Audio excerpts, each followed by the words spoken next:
What is up, everybody? NC. JC and We got some old school wrestling for you tonight. And this one is Summerslam 2005. Taking it back to the good old days, Ruthless Aggression. So, main event is going to be Shawn Michaels versus Hulk Hogan. So, if any of you remember when Shawn Michaels was flipping and flopping like a fish in the main event because he didn't want to do the job to Hulk Hogan, that's the one. So, yes. Looking forward to covering that tonight. Damn. Look at Lillian. Okay, I don't see her just yet. I see a bunch of guys with flags. Okay, let me fast forward. Oh, there's Lillian. Okay. Where are you at? 38 or 1? I'm at 52. Okay.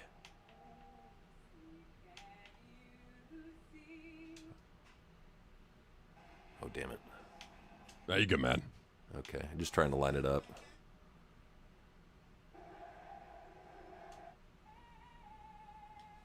All right, Lillian's belting it out right here. It shows you that they don't need Triple H's daughter when you got somebody like Lillian Garcia under the company. Bring her in for any song. She'll get it done. Oh, yeah. And she'll look great doing it, too. That's what I'm saying.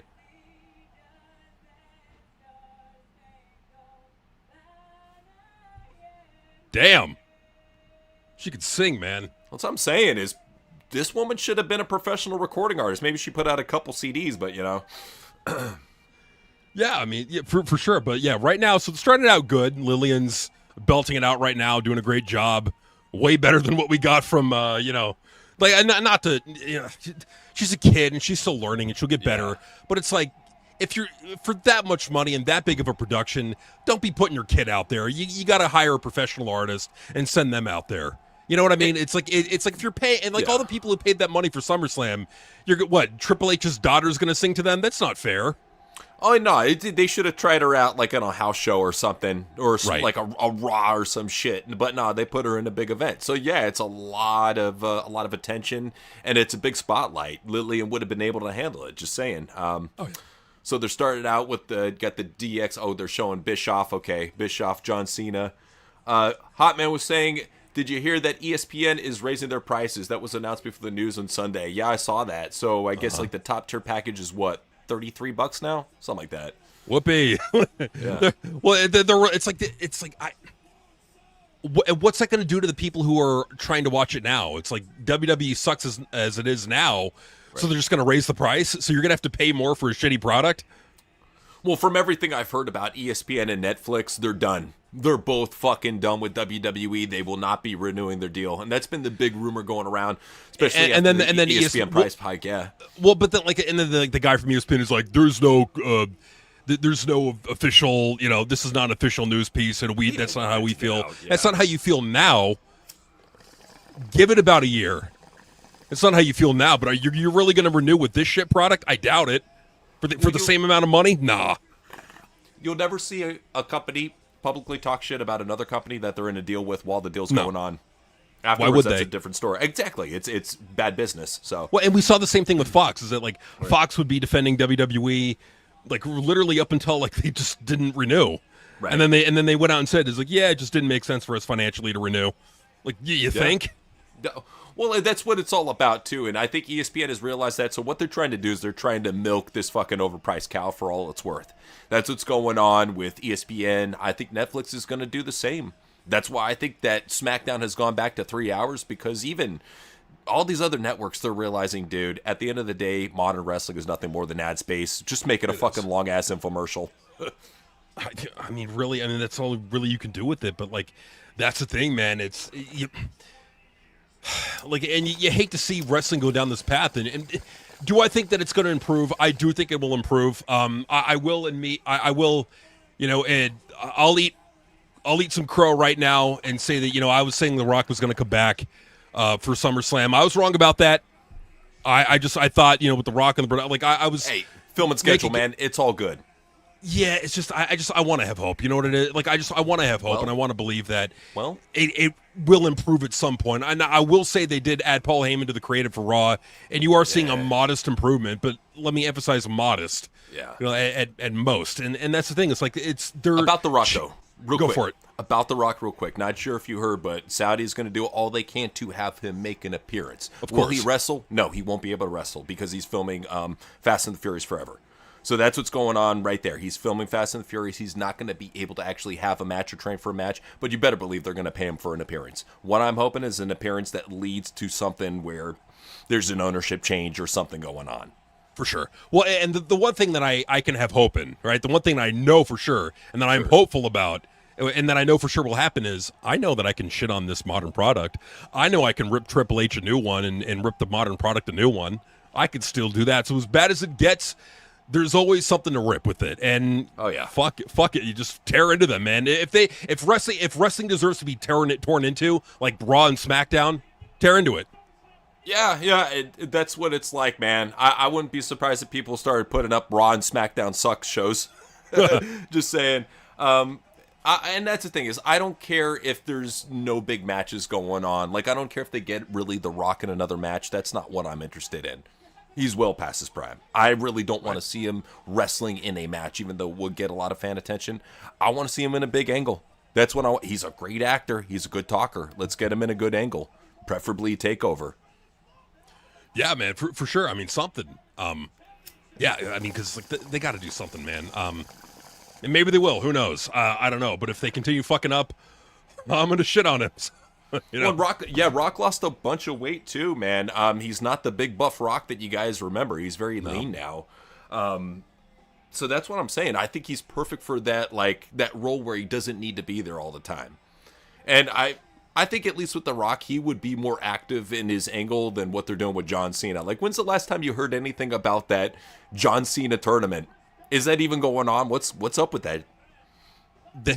That's the thing is that they just went out there and brought it up, and then they haven't brought it up again. And there's from everything that we're hearing, there's no plans to do anything with it. No. That's the problem. Well, because what it was them trying to just get John Cena in something, but the dude's busy, man. He's very busy, especially after retirement.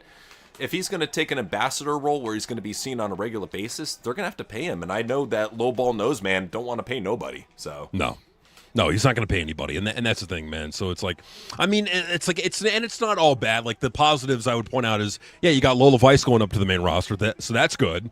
They're giving her a video package, they're giving her a hype, and so that's cool. Good. Like it's not all bad.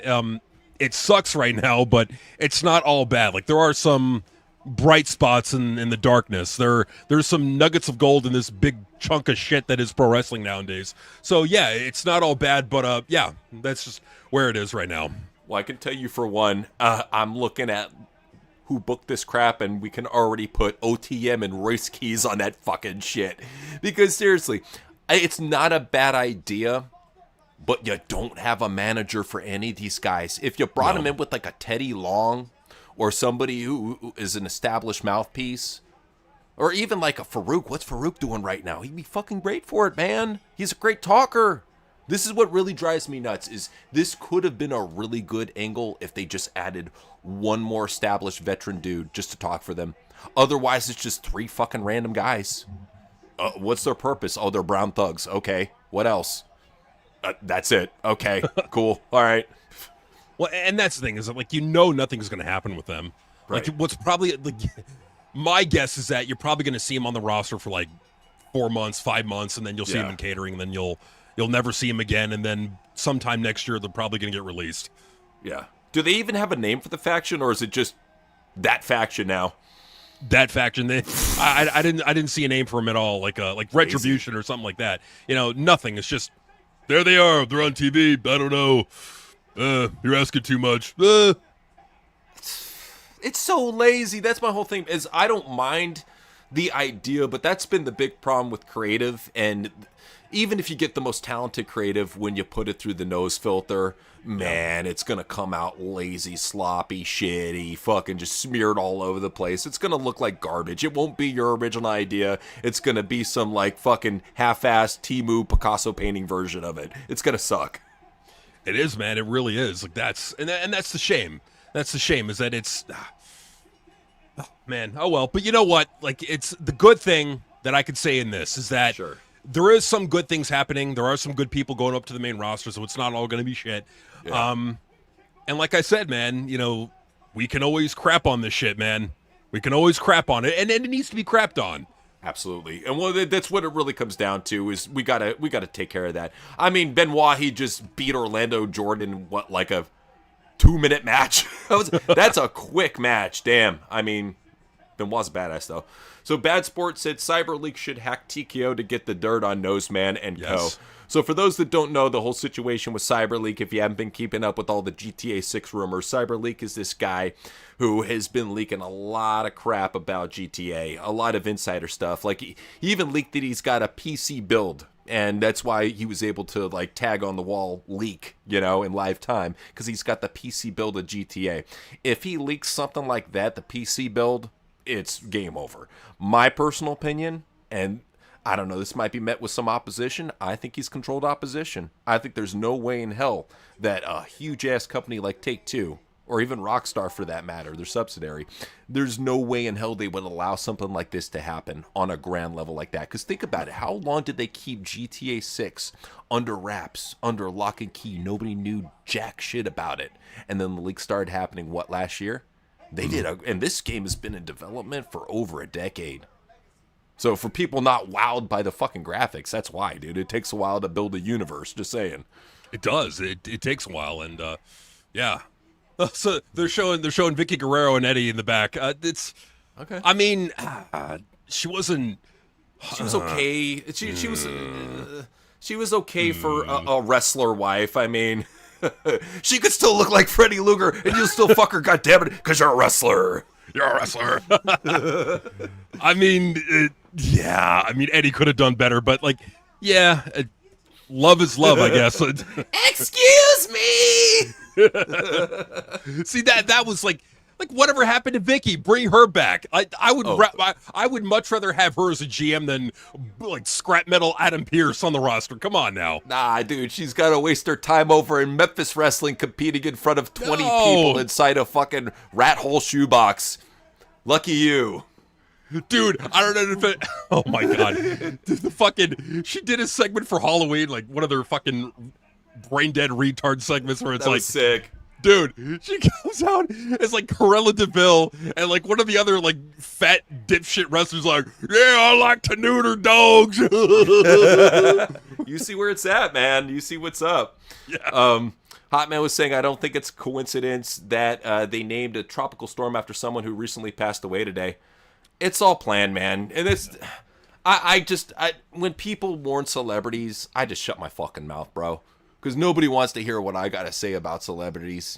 Just enjoy them for their good parts, Enjoy them for for the pleasure that they brought you. So, Culture Vulture was saying, I agree on the GTA leak being controlled opposition or just some kind of meta marketing. Exactly, meta marketing. But the rumors of the leaks coming from India makes me wonder about the security, TBH.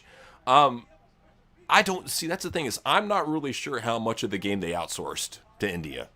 If they outsourced a lot, that's really bad. And it should be, if anything, it should let people down. If anything, it should be like, damn, these leaks are showing the kinks in the armor. So, I don't know, man. From what I can see from the game, it looks good, though. It's not like the ultra-realistic graphics I would expect, but if you play it on an Xbox Series X or a PlayStation 5, it's going to look great, That's the thing, too, is you're not even getting, like, the polished version. Wait for the polished version, just saying. For sure. No, I mean, wait for the polished version and all that, but yeah.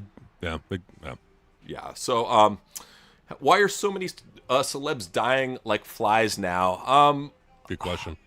That is a very good question. We can go more in Curry, depth. Yeah, Tim Curry, Dolly Parton. We can go more in depth about it on Question Everything, and really answer you full on about that. So if you join us tomorrow, by the way, wrestling fans being idiots tomorrow. 5 PST. On Rumble. On Rumble. Big motherfucking show. I'm just letting you know, I got a lot of shit saved. It's going to be a big-ass show. We'll have that for you tomorrow on our Rumble channel at 5 PST. And, drop us a super chat, man. We'll let you know about that shit. Just saying. Absolutely, man. Yeah, we got a big show tomorrow on Rumble. That's where we like to post a lot of our content. We're trying to build that up. So if you guys can go over there, if you haven't already, go to our Rumble, subscribe, and support us, and we would greatly appreciate that. I would. Absolutely. He would, too. It is hot as fucking balls Dude. here, bro. I was going out running errands and checking my fucking dash. It's Show you. 105 on my fucking dash when I was running shit. I had to have the AC cranked up to 4. Yeah, not fun, man. Not fun. I don't know where it's at in LA, but yeah, good. It was a good 105 an hour ago when I was running errands. It's about 101 over here, but yeah, dude, it's like we're specifically where I am at, but yeah, dude, it's really hot. Yeah. No, and I get it's draining. That's why we only do it once a month, man. Once a month, we give you the retards, and we shout about them, and then we take a month off from that. Yep. We couldn't do it weekly, man. It would be too much mental trauma for us, just saying. Just once a month, we'll live. Yeah. Well, and I think a lot of people got thrown off by Dolly Parton by the fact that she looked really good for her age. I mean, right. I'm not going to go too much into it. I'll just say this much. We reviewed a video of hers where she was shouting out Taylor Swift not too long ago on Question News. And she looked great for age. I'll say that much. She definitely had been keeping up with the Botox, the plastic surgery, lifts, all that shit. So good money too. You know, she got the money for it. So, but nah, she looked great for age. So I'll say that much. Yep. Well, and like people like wondering why she died. I mean, she was over the age of 80. Yeah. Like, there you go. You know, I mean, well, that's the thing is you can look like a polished Rolls Royce on the outside. On the inside, you got a decaying motor. The transmission's going out. You know, it comes with time. You know, the serpentine belt is snapped. You know, shit. The fucking suspension's crumbling, you know? That's what it is. With the celebrity deaths, the landslide disaster in Nepal happening, plus things happening in the world, I have a feeling something big is about to happen, and we're around the corner of it. What's going to happen? I'm not going to talk too much about it on here, but what's going to happen is the best way I can describe everybody's situation is it's not going to be anything where you see tanks rolling down the street. It's not going to be anything where, like, there's this massive outage and we're out of power for, like, a month or anything like that. You're not going to see food lines around the corner or anything like that. What you're going to see is you're going to see the frog in the boiling pot of water. Slowly but surely, inflation will rise. Slowly but surely, people will have a hard time finding a job. Slowly but surely, you'll be in this situation without even realizing how you got to it. I mean, just compare 2005, the year that we're covering right now, and the economic prosperity that we had compared to right now, 21 years later. Just compare that. Mm-hmm. And that could give you an idea of where 20 years from now is going to be. It's the crumbling of the middle class and all that, yeah. Yeah. I mean, I guess the good thing is that the old system is coming to an end. Yeah, no, that's the fair point. We are on the turning point right now, so that's, I guess, the good point. But I don't think it's going to be anything biblical like people think it is. It's going to be a lot more insidious because that's how they want it to be. Because they want you to be comfortable. They never want you to be in a situation where you're hating your life or where you're dreading. They want, more than anything, they want to keep you hooked on the bread and circus. If they could keep you hooked on the bread and circus, keep you hooked on some good, tasty, fatty food, good sports, you know, if they keep up the entertainment for you, you won't focus on the other issues, like you paying more at the groceries, you paying more at the pump, you paying more for a house. You know, it's all about keeping up the distraction. I think even they're smart enough to realize that. For sure. Yeah. So, so we got Edge and Lita coming Sick. Out right now. Looking great. Yeah, this is dope. Okay, so let me pause it. I got into the Matt Hardy Edge match that's going on right now. Let me pause it. Where are you at? I am at 1834. Okay, I'll keep pause for a little bit. Yeah, they're beating each other up right off the get-go. This is dope. All right. Yeah. Kicking each other's asses. See, this is when wrestling was good. When you had star power, the women were allowed to exude sex appeal, and they weren't shamed for it. Oh, I know. She looked great. Yeah. I can understand why Punk went after her, even though she was, like, way used goods by that point. He probably heard about El Dandy, and he's like, yeah, that bitch is a freak. Yeah, if he had a chance, then I definitely have a chance. Yeah. Oh, yeah. Well, I'll tell you what, you don't have a chance anymore. And that is, if you wanted a mini Monet puppet, sold out. That was real quick. I know. Well, and how long did it take for them to actually merch that? How much was it going for, by the way? $75. $75, okay. But look how long it took them to merch that idea. She's been rolling with that puppet for what, like a year now? Oh, God, like 2 years, yeah. 2 years, I mean, okay. It takes a while for, like, production, and then you got to find the factory, and then you got to get the rights to it and all that. Yeah. Like, I totally understand. Like, and especially for something like that, it's complicated. It's not as easy as just, like, the fans want it, and then it's just like automatically made. No, it's like you got to find like the right manufacturer. You got to have a deal with them. You got to have like a distribute all that. So it's like it was going to take a while, and so here it is. Well, hopefully what Sold this out. does is opens up the market to more of these hand puppets since they already got a deal going with that manufacturer. No, for sure. I mean, so it very well could. Maybe she's got more. I don't know, but Harley Cameron's always good to have on TV. I mean, you could see why. Yeah. Yeah, and that's what really bugs me, man, is like these women in AEW with the right presentation in WWE could be bigger stars than what the women they have now. Just saying. Oh, by far and away, absolutely. Because and that's the thing, man. Because like the women now in WWE, with some exceptions, they're just fucking boring. Yeah, they're boring. There's nothing to them. They suck. Like even Blake Monroe's ripping off Toni Storm like in her last SmackDown, but like it's like because there's nothing there. They've got nothing. True. No, true. This is a good question from Spyro. He said, apparently Pritchard and Patterson wanted to attach the ticket to Scott Steiner in 1992. If they convinced Vince, how do you think that would have looked? I can understand why Vince turned it down because Steiner wasn't ready. I think he needed that package remake and the separation from just wearing fucking, what is it, like tie-dye fucking singlet with a mullet, and coming out with the jacket. I think he needed that break into, being big booty, big booty pump, So for sure. That I can get behind. I can get behind big booty pump Scott Steiner at the top, but athletic Scott Steiner was meant for a tag team. You don't make that a singles guy. So I'm glad Vince said no. I'll just say that much. But if I could imagine what it would have looked like, he probably would have been putting on good matches in the Intercontinental division with Mr. Perfect and with Bret Hart. He eventually would have got pushed if he got a character, but he'd be that good little hand in the middle card, just my opinion. I agree, man. I totally agree. Yeah. I got a controversial opinion. Please. All right. Coachman. Everybody says Coachman's he's this epic, amazing, awesome talker. Can I be real? Go for it. He sucks. I'm sorry, like not to put anyone down, but like I'm not a fan of Coachman. I never saw what the big deal was. Well, the most that he was The Rock's like whipping boy. I mean, really, when you look at it. Let me say this much about him. I think that he's got a lot of knowledge for the business. I think he's got a lot of connections in the business, and that makes him valuable. I don't think he like you said. I don't think he's got the best voice for talking, but a guy like that definitely has a benefit in wrestling somewhere. So, just saying. Yeah, he does. He does. I'll agree there, but like I don't know. I think because he thinks because he was an ESPN, he's just like the greatest talker to ever live. When in reality, he's, and then having to like kiss JD from New York's ass, to having him on his show. It's like, dude, come on. Well, and that's what you have to understand, too. As wrestling is dying, you see a lot of these people being forced into situations that they usually wouldn't do, like Vince Russo doing podcasts with JD from New York. This would have never happened back in 2024, but it's happening now because Triple H has effectively killed the business. He's killed everything. He doesn't get enough hate for how much money he's taking out of the pockets of not only podcasters, but the business itself, wrestlers. Like what he's doing, his whole strategy is to suck it dry and leave nothing left. And it really sucks, too, because you have people getting desperate and working with people like JD to get views. And even JD working with Vince Russo thinking that that's going to get him, out of the mark sphere. No, it's not, man. People don't forget who you were. I'm just saying. No, they know. That's the thing.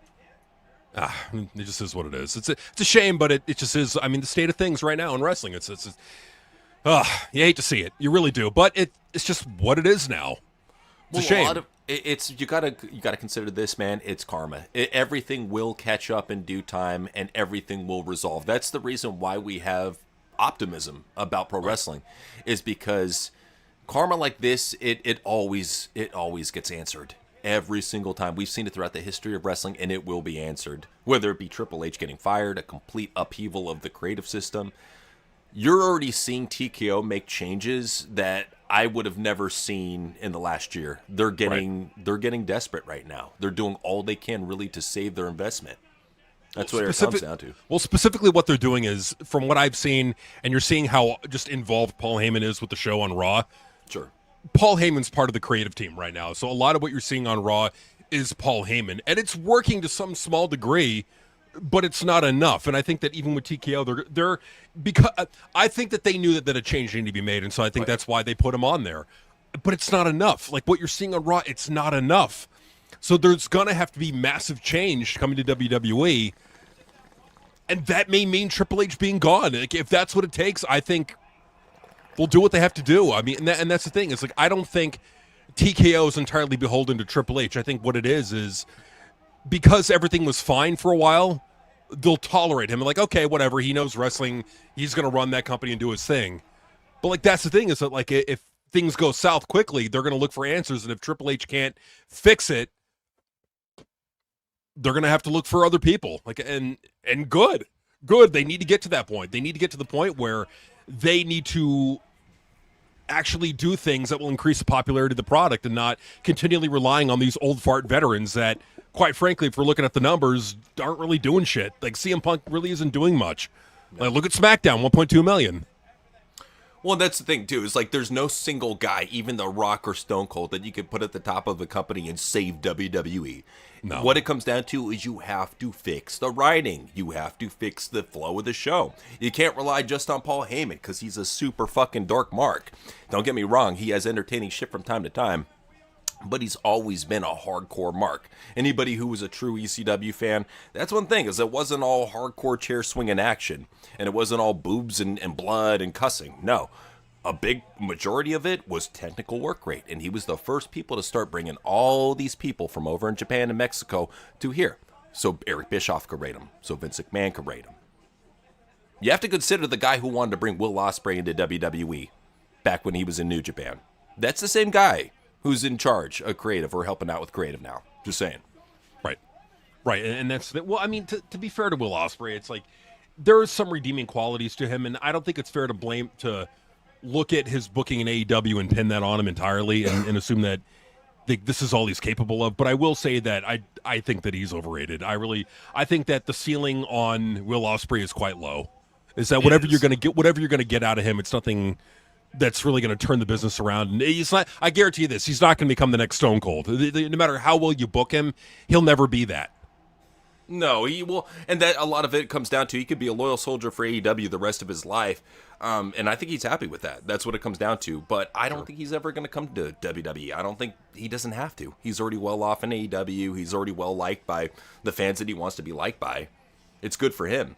What with WWE though, what they really need to focus on more than anything is the youth. Keep on pushing the youth right now because that's where the money's at. I think even TKO is realizing that.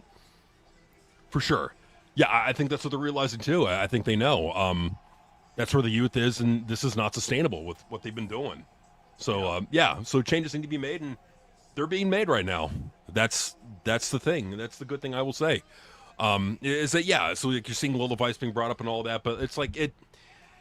To be real, man, it's going to take more than just Lola Vice going up to the main roster to turn things around. It's going to take a pretty face in a butt, yeah. Yeah, you're going to need a creative overhaul, and that's going to I mean, you can't have it without firing you got to fire Triple H. Period. Like there's no other way around it. I mean, and just we look back at classic storytelling. Now, we're talking about some work rate wrestlers. This is a good storyline done right with work rate wrestlers. It's Eddie Guerrero versus Rey Mysterio, and they're bringing Dominic in here. Now, granted, this is kind of biting a little bit off of Raven and Sandman over in ECW, but I think WWE did a fine job with it. And I think that because Eddie and Ray were good friends, they made it a good feud. You know, as far as the work rate guys go, this is one of the better feuds out there for the work rate guys. I agree, man. I agree. I think it's definitely, it was one of the better feuds with the work rate guys. You're right about that. And it's just, even back then they had storylines. They had to put effort in. And I think ultimately at the end of the day, that's what this is that Triple H and Paul Heyman, the amount of, what they think they're doing to the show, they think they're putting in a lot of effort. It's fucking garbage. And they're so used to getting their asses kissed by the creative team that this is okay. No, this is not okay. And the only thing that's going to smack them upside the head is empty buildings, lower ratings, and that's all we can really hope for is just like for WWE to fall off, and it looks like it's starting to. Yeah, great, you got 2.7 million for Raw. The number went up. Good. That's not 3 million. That's not even close. That number is way lower than what it should be, and and that number is probably up only because you're debuting a bunch of people.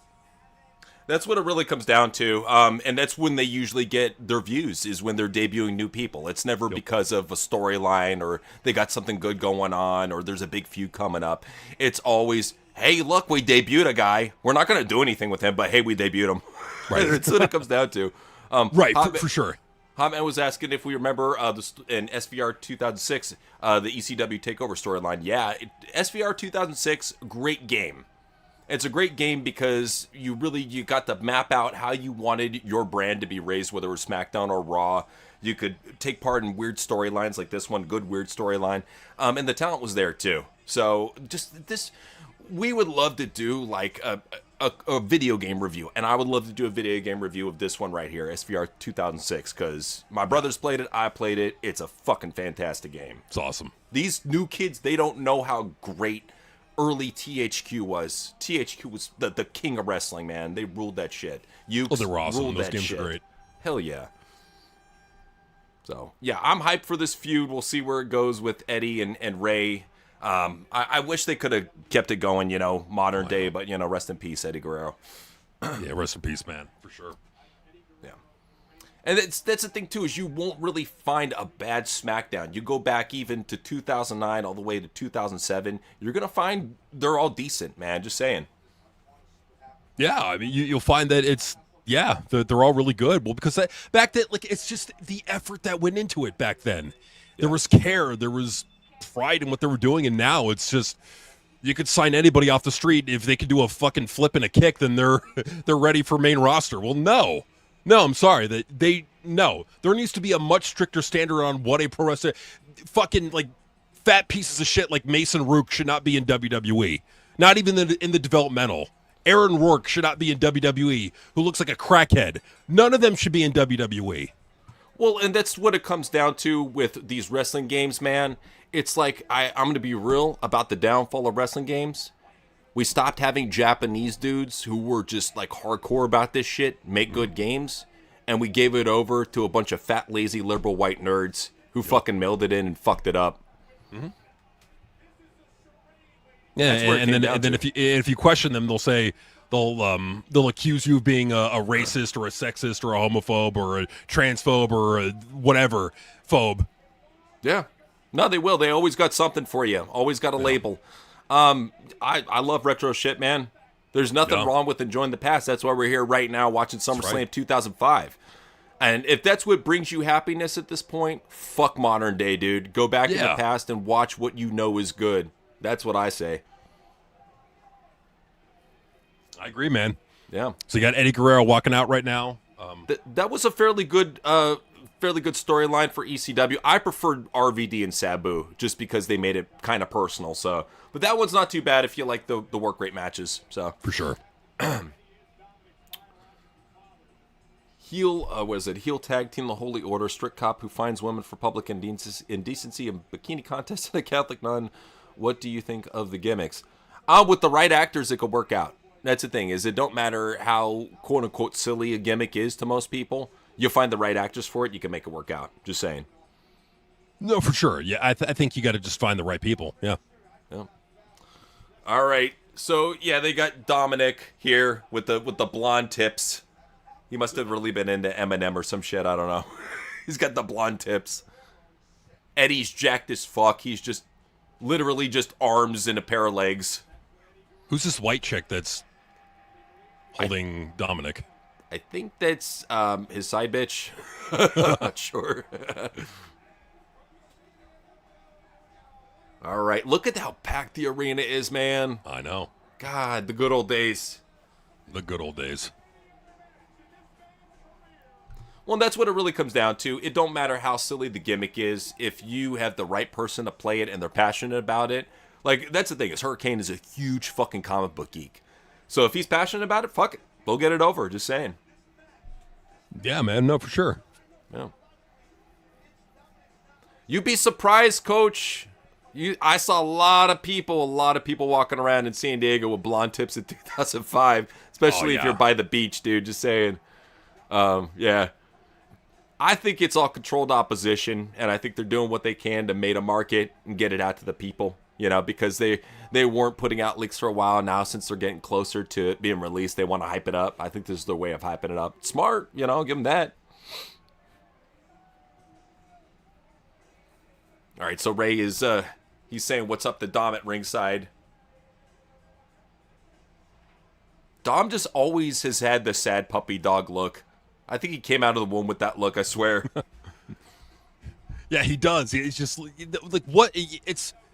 I don't know. Maybe it's just a lack of charisma. I don't know what it is. Oh shit! But he's always had it. Yeah. Dropping the facts here. That was the CPS woman during the custody battle with Eddie versus Ray. Dom had to go with her after. That's cool. See, we don't get any shit like that nowadays, man. We don't get nothing like that.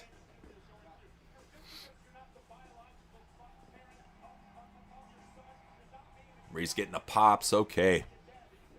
I think it would be really good. I would enjoy a Cena versus Shane Douglas feud. Just saying. Yeah, could be good.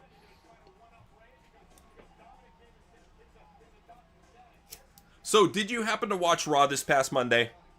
No. Okay, neither did I. I just saw that they did that OTC Royce Keys shit, and that was literally the only thing that people were talking about in the whole show. So, must have been a really fucking awful show if that's the best thing they're talking about. I mean, yeah. Well, there was like a contract signing between Braun and Oba. Was it for? Which is stupid because, like, what is it? It's a contract signing for Who's the Future? That's stupid. So they're gonna blow this match early, is what they're saying. Stupid. Right. Like something like that. Braun and Oba, in my opinion, should only be meeting at WrestleMania for a title. That's when you eventually have them meet. You don't have them meet on the way up. Loss is not gonna hurt the momentum. Yes, it will. Trust me. People don't think that it hurt Braun's momentum. I'm sorry. When Braun lost to Sami Zayn, it destroyed a lot of his credibility. Him losing to this fucking hobo-looking bum, just saying. I agree, man.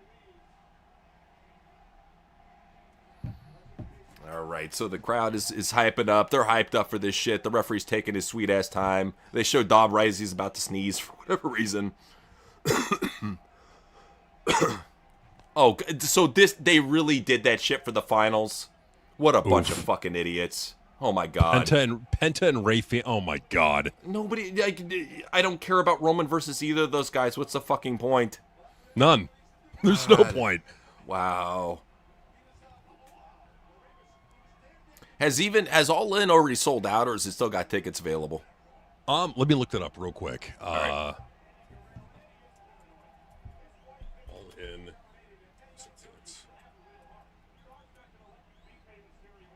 Okay, let's take a look. It was updated 40 minutes ago. Okay, so available tickets 2,193. Current setup is 45,778. Tickets distributed 43,585. So, damn. Yeah, I mean, technically more people are going to be in attendance for All In than any night of night 1 or night 2 of SummerSlam. So I guess that's good for them, but cool. Jeez. This is fucked up, man. I tell you. This is what Triple H has done. Yeah, man. Taz is, I mean, it's so sad hearing Taz in ECW because, man, the guy still got it. He's got something. Yeah, he's got something, but yeah. Yeah, Taz is still good, but for what they're, yeah. It's a shame that he's in AEW right now, and, yeah. So, Eddie's sliding in the ladder right now. Okay, we're going to get extreme. Well, and that's a big problem when you start signing all these talents left and right. It's a situation where when you start signing that much talent, it becomes like AEW, where people have their flash-in-the-pan little pushes, then they go back to the mid-card and they lose relevancy. That's why the biggest joke is, hey, you just debuted. Well, you'll be on Collision in a month. That's Tony for you. He's got too many talent to push. That's the thing. It's like, what do you do with them all? It's like you sign like 800 people. It's like, yeah, you got like limited space to feature them. You can't feature all of them. So it's like, yeah, it's like, why sign all these people? Just like let them go to the indies, let the indies flourish again, or air quote flourish, you know? For sure, man. Well, and that's what I'm noticing, and I try telling people that they don't care about the fucking indies, but like, no, the indies are doing really well right now. If you got the money and it's in the area, I suggest going to a local indie because you'll probably see some decent talent on there. Just saying. No, for sure.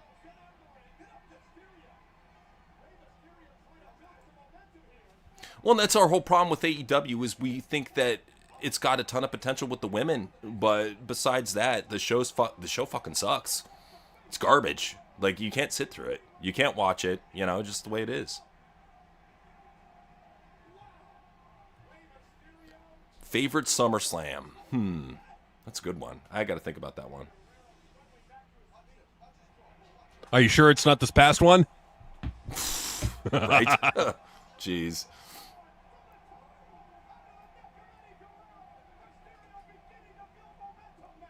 All right, so Mysterio just got taken out by Eddie. He dived. Ray dived over the top rope, was going for a split-legged while Eddie was holding the ladder. That shit looked cool. It did.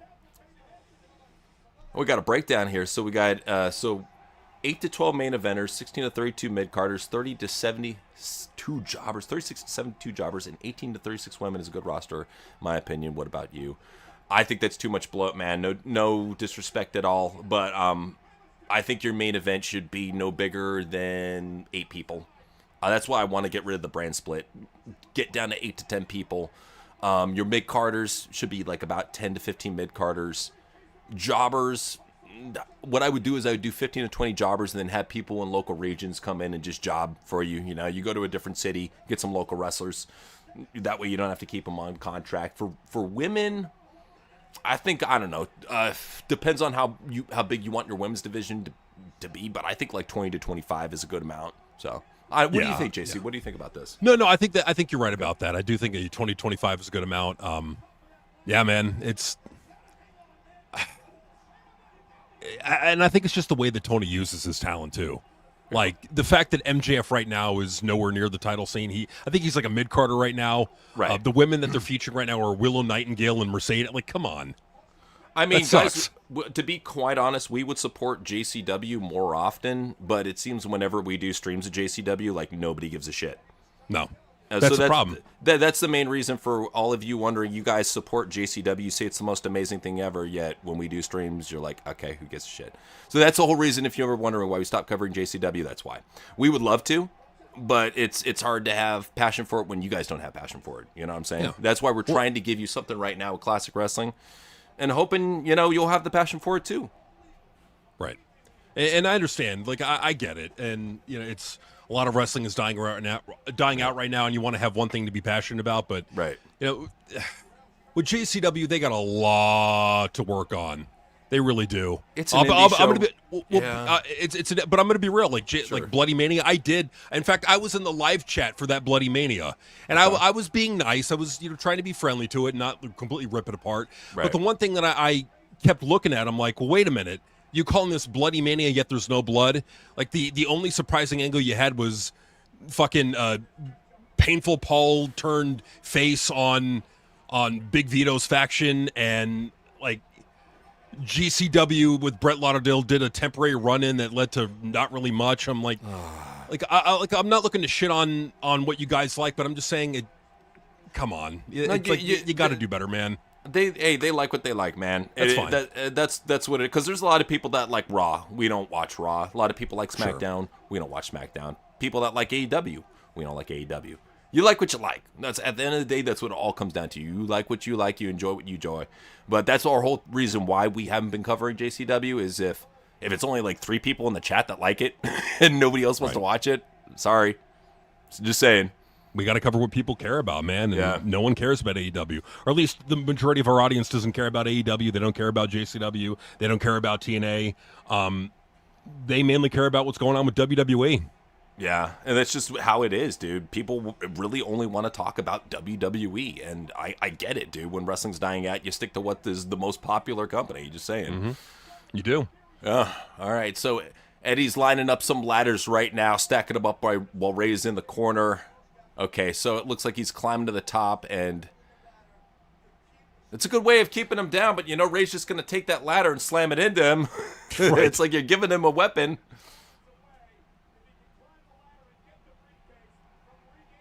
The ladder sandwiching Rey Mysterio. So are we supposed to believe that this ladder weighs like 90 pounds? Like Yes. Ray can't. Oh, but Ray easily just throws it off like no problem, has his second win, punches Eddie in the dick, punches him in the head, punches him again in the head, and he's climbing his way to the top. He's going to try to take the suitcase, but I'm surprised Eddie hasn't been the one doing dirty shit. He would be the one punching him in the nuts. I know, right? Yeah. Oh, that looks silly. You could see how Ray fucking got hurt in that shit. Oof. Did you see how he fell with that shit? Oh man. I think I'm a little bit behind you. Let me fast forward a little bit. Okay. He just collapsed in between the fucking ladder right now. This is dope. Oh shit. Oh my god. Yeah, I don't think they planned for it to go down like that. So to show the replay, he flips him over with the somerset flip. He lands on the ladder. It collapses after that. And then Ray's finally got the ladder set back up. He's just going to ignore his broken leg for the meantime. You still got one leg. Hop up the ladder. Oh. Kicked him in the leg. Right in the fucked up leg, too. Eddie's a dick. Damn. I like it how Dom's facial expression never changes. It's always sad and worried. It's like it could be his birthday. He's sad and worried. It could be a fucking funeral. He's sad and worried. It could be fucking. He's at a fucking ice cream shop. Sad and worried. He's at the toy store. Sad and worried. It's just all the same. Even today, it's that same fucking sad and worried look. Do you think he's been chased by shadow people his whole life? I think so. Okay. He's broken. That's what it is. Getting chased by the shadow demons that fucking suffocate him in his sleep. Damn sleep paralysis demons. Have you ever had anything like that, man? The sleep paralysis. The craziest shit, man, is you'll be trying to scream and you can't scream. You'll just be like, I know. It's fucking weird, man.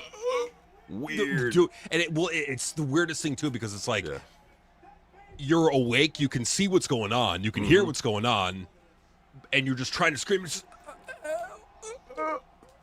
like they're strangling you or something. Yeah, and you can't move weird. either. Yeah. Crazy shit. Definitely something to talk about on Question Everything for sure. Sure. JT was saying, I went to 2010 SummerSlam. It was my only time seeing it. Was my only time seeing Undertaker, Bret Hart, Rey Mysterio, Edge, DB, Big Show, Randy Orton, and etc. That's a lot of big stars in one show. That tells you too. Just we take for granted the star power we once had because it was amazing at one time. It really was. It really was amazing. Yeah. All right, so Eddie is climbing the ladder right now. He's reaching for the case. They got Dom in the ring trying to shake the ladder. This weak little 40-pound kid trying to shake the ladder. I'm sorry. Not going to happen. Well, that's why I'm glad Aaliyah's training, you know. She's got some potential. She's at the PC right now, so let's see what happens. It could work out. Yeah. She could become something. I don't know, maybe. We'll see. I mean, as long as she stays away from CM Punk. Just saying. I hope she does. I mean, come on, Punk, you got to have a limit. You got to have. Well, no, he's CM Punk. What am I talking about? He's a dirty old man. That's what he does. Dirty old man. And he's screaming at him, I'm your new daddy now.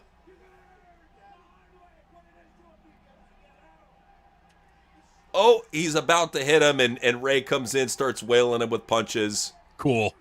They should have had, Eddie spank Dom in the middle of the ring. That would have been controversial. That would have been, yeah. Would have gotten heat. Yep. Well, and see, that's all up to opinion, Christopher, because I personally feel that TNA has a lot of upside. People think TNA sucks. I like TNA. They can think what they want. They can enjoy what they want. I enjoy TNA. My brother enjoys TNA. So like I said before, you like what you like, man. That's what it all comes down to. And I'm not going to shit on you for liking JCW. You like what you like. It's just the same thing with TNA. As long as you don't shit on us for liking TNA, it's all good. Yeah, I mean, and that's the thing. There are good things about JCW. I'm not saying that it sucks. I want to be clear with that. I'm not saying it sucks. I'm just saying that if you call your show Bloody Mania, you got to have blood in at least one match. There's got to be one. And I get Vince Russo doesn't like the hardcore matches. I get that, but at the same time, it's it's in a way it is kind of false advertising. If you wanted to call the event Hatchet Mania, yeah, okay, but it's you gotta you got to have blood somewhere in the match, and I mean, it wasn't bad, but it needed to be more. You know what I mean? Like, well, and you take 2025 Bloody Mania, which they were doing the deal with GCW. It was a very violent show, had its blood moments. Compared to this year, where there was no blood and they're calling it Bloody Mania, I could understand the claims of false advertising. And that's the one big problem I've noticed about Vince Russo is that ever since he's taken over the company, they have more storylines and they are moving in a better direction, but they got rid of something that really was a keystone of JCW, and that's the death matches. Right. They were doing the gory shit when nobody else would. I mean, when the rounds first started being made with, what was it, Too Tough Tony doing the flaming meteorite and setting that dude on fire, or what was it, the flaming table spot with Madman Pondo, that was the one. Yeah, when that shit started, that's what people figured. They're like, oh, dude, JCW's doing crazy shit. Let's go check these guys out. And I think since they got rid of the death match, I don't know. I feel like it's missing something. That's the big thing. You just brought up Too Tough Tony. Like, when was the last time that he's done the flaming meteorite? That's his main thing. It's been a while. Okay, so is he still giving the fans shots at ringside? I believe he is, but I don't remember the last time I've seen him do the flaming meteorite like that. You see a guy light his fist on fire and punch his opponent, that's fucking cool. But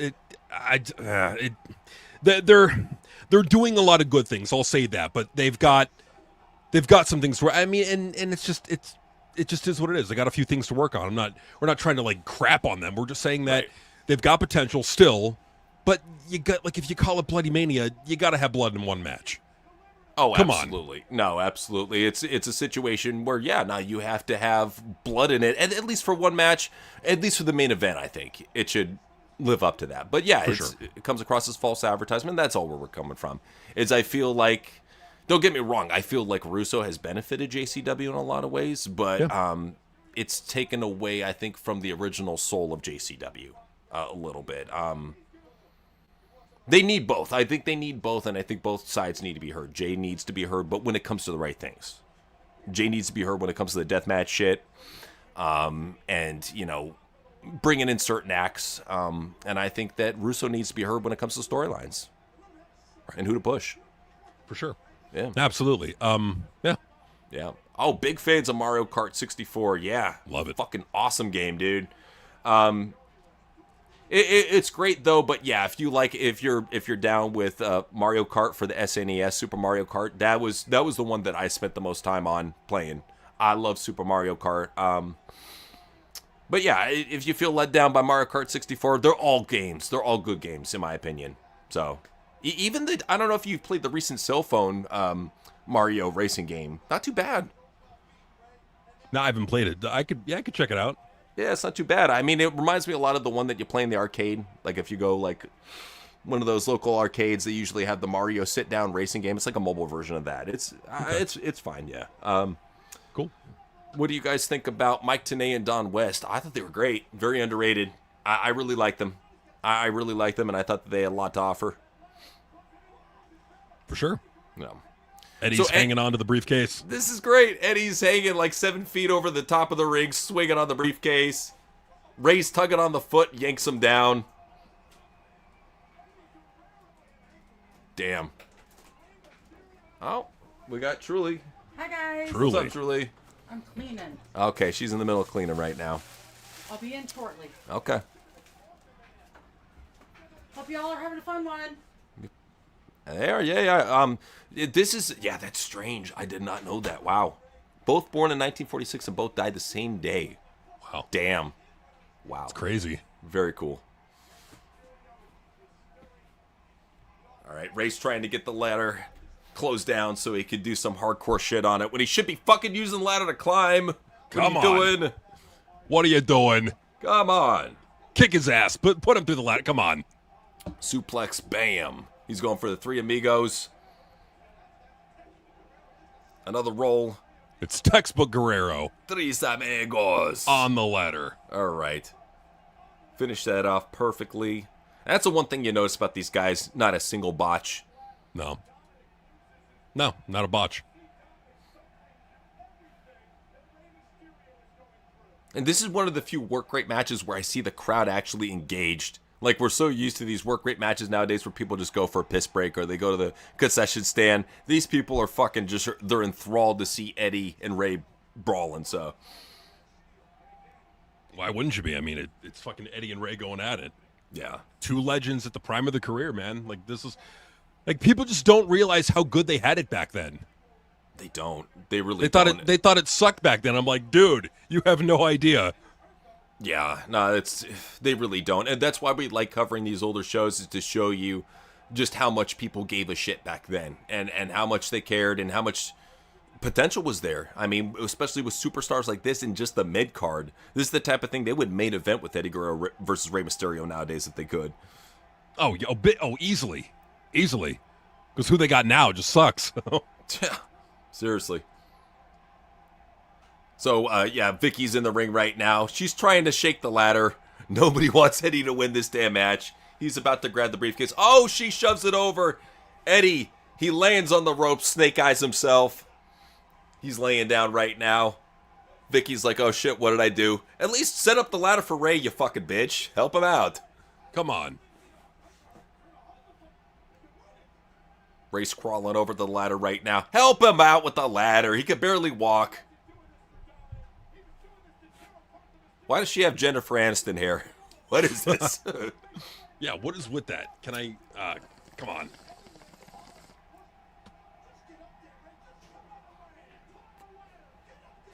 All right, he's climbing to the top right now.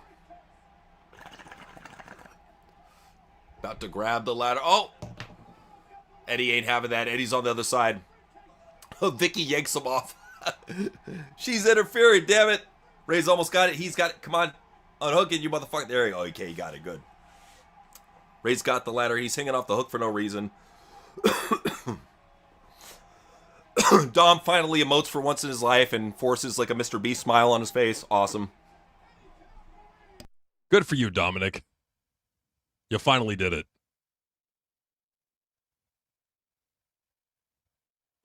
That took every muscle in his body just to fucking smile right there.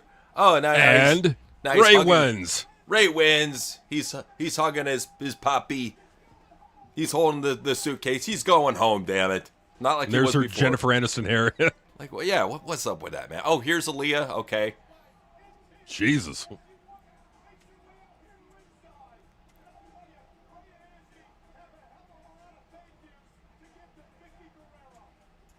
I can see why Ray married her. Fuck. Oh, shit, yeah. Well, you know, I look at her as a caregiver who can't with those gigantic bazooms.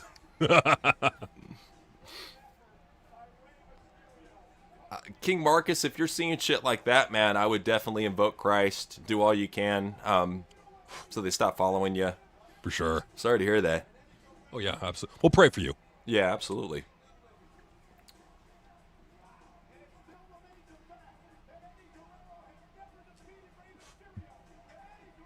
Oh, come on. You know that's bullshit. I could have swore Eddie beat him over in ECW. What are they talking, just in WWE? Yeah. Okay. They're pretending like it didn't happen. Oh, jeez. ECW didn't happen. Or It never WCW for that matter. Right. What's a WCW, pal? But see, that's the thing, is Eddie didn't botch it. Ray didn't botch it. It was Vicky who fucked it up. So, Right. Just saying, you know. Just saying.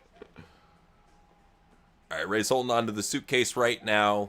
Hasn't even opened it up. It might be candy or thumbtacks or fucking Legos in there. You don't know, dude. I would just check. Make sure, man. Like, make sure there isn't a bomb in there, you know? That too. Like, Ray like, before the match, Eddie rigged it with a bomb because he knew that Vicky was going to help out Ray, and he just wanted to make sure that Ray gets fucked up in the end. Ha ha ha! Ray, I knew I would get you in the end. Ha ha ha! What are you talking? Some spy versus spy shit there. Do you think that WWE should bring in streamer stars like Aiden Ross? I think they're trying to. I mean, it's after not gonna work. Well, after having Neon on, let me say this much. I think it's a possibility because Neon's really tight with Aiden. So it could happen. I think they would have a better deal with maybe Clavicular, but I could see Aiden Ross in due time being brought in. They're going to do anything they can to get clicks, which means getting popular streamers, like, of course, getting ISP back. If they could even get Kai Cenat at it in a wrestling match, they would. Oh, yeah. And that's what it all is. Their whole point is they're trying to get their fan base to watch wrestling. It will never happen, but that's what they're going for. It's like they don't learn. It's like they only have like, it's like, well, if it didn't work, try it again. If it didn't work 1,000 times, let's try it 1,001 times. Maybe the 1,002nd time it'll work. No, it's not going to work. Yeah. Wrestling fit, like especially the product under Triple H, it's so boring that like if you're not a wrestling fan, why the hell would you watch it? Like that's the problem. Yeah, well, and that's the thing too. Is like that's why we really want them to focus on writing and storytelling, because that's the type of thing that can appeal to other people outside of wrestling and get it viral. Like, because we just covered on the news, what is WWE looking for right now? They're looking for viral moments. Mm-hmm. The way you're gonna get it and reach out to the populace is stop thinking about what the IWC thinks. If they get offended, more the better. More the better, because the more people talk about it. It just befuddles me how they have forgotten about how controversy creates clicks. It hasn't changed. No. Hasn't changed at all, man. And Speed, I don't know, man. Speed would come back if the money's right. I think that's what it all comes down to. I don't think he's sitting well after that concussion from Braun Breaker, just saying. But I think they're going to have to pay him a pretty penny if they're going to get him back. Yeah. I'm just gonna say it right now. Go for it, man. About Impression Time. So I want to address what's been going on with Impression Time. Sure. I've been panicking about YouTube as of late. So that's why I've been trimming out the Impression Times. You know what? Fuck it. I'm just gonna leave it up there. We'll leave the Impression Times up on YouTube, but whatever. Yeah. If it happens, Rumble's there. You follow us on Rumble. We're over there. So Well, that's the thing too, is we don't want to get to a point where we want you guys to feel restricted or feel like your impressions don't matter, because we love performing them for you guys. We love performing for you guys. We really do. And the more opportunities we get to do, like we said, if we could do live streaming every day, we would make time to do it. We really would. But the attention, well, I shouldn't say the attention. It's just that it just doesn't seem like the demand's there right now. So, right. It is what it is, man. And I can understand how you feel, what you feel. We talked a lot about how we feel about this certain platform that we're on right now. We're on two right now. We're on Rumble and YouTube. But we've talked particularly about one of them and how we feel restricted and like we're walking on eggshells and stuff. So, yeah, it is what it is, man. At the point, if I could go 100% Rumble, I would, but we still got to keep our YouTube presence. That's what it's all about. So we're going to keep it for as long as we can. So, yeah, that's the way it is. Sorry. Shit happens. Yeah, it just is what it is, man. Yeah, like, and I'm tired of walking on eggshells. I'm at the point now. If YouTube does something, fuck it. I don't care. We got a Rumble, so yeah. I'm gonna even put it on X right now. I'm just gonna post it. Sure. We will no longer trim out Impression Time. So there you go. As for Broly Pawns, you should bash other YouTubers for clicks. Nah. I don't like doing that, man. And no offense towards anybody that does it right now. We're not trying to get any beefs going with any up-and-coming YouTubers who dedicate their channels just to bashing other YouTubers in wrestling. We're not trying to get any sort of beef with any established YouTubers that are known for shitting on other YouTubers. Us personally, we would rather avoid the drama. We would rather avoid the clicks, avoid all the bullshit that comes with that. Like I said before, we're on our own little island talking about wrestling, giving our honest opinion on it, And I think that's where it really has to do with is, like, I know people want us to shit on, the other people on YouTube, but what's the point, man? If anything, right. I've always thought, we need to stick together. I never got why Smarkbusters came after us. I mean, I guess they were jealous of their fan base being stolen or whatever. I never got why any of these others came after us, Maybe it was jealousy. I don't know, whatever. But at the same time, when you share similar opinions with somebody, you shouldn't be fighting, If that goes for BC Amplified, whatever, man. Yeah. Like, if you share similar opinions to us, why are you fighting us, man? Ain't no reason for that. I just want peace. That's why I agree. I don't go out of my way to do anything, for that right. I mean, but I get it how some people want to do that. And, hey, all to you, man. If you want to do that shit, go for it. It's just not our lane. So as respectfully as I could put it.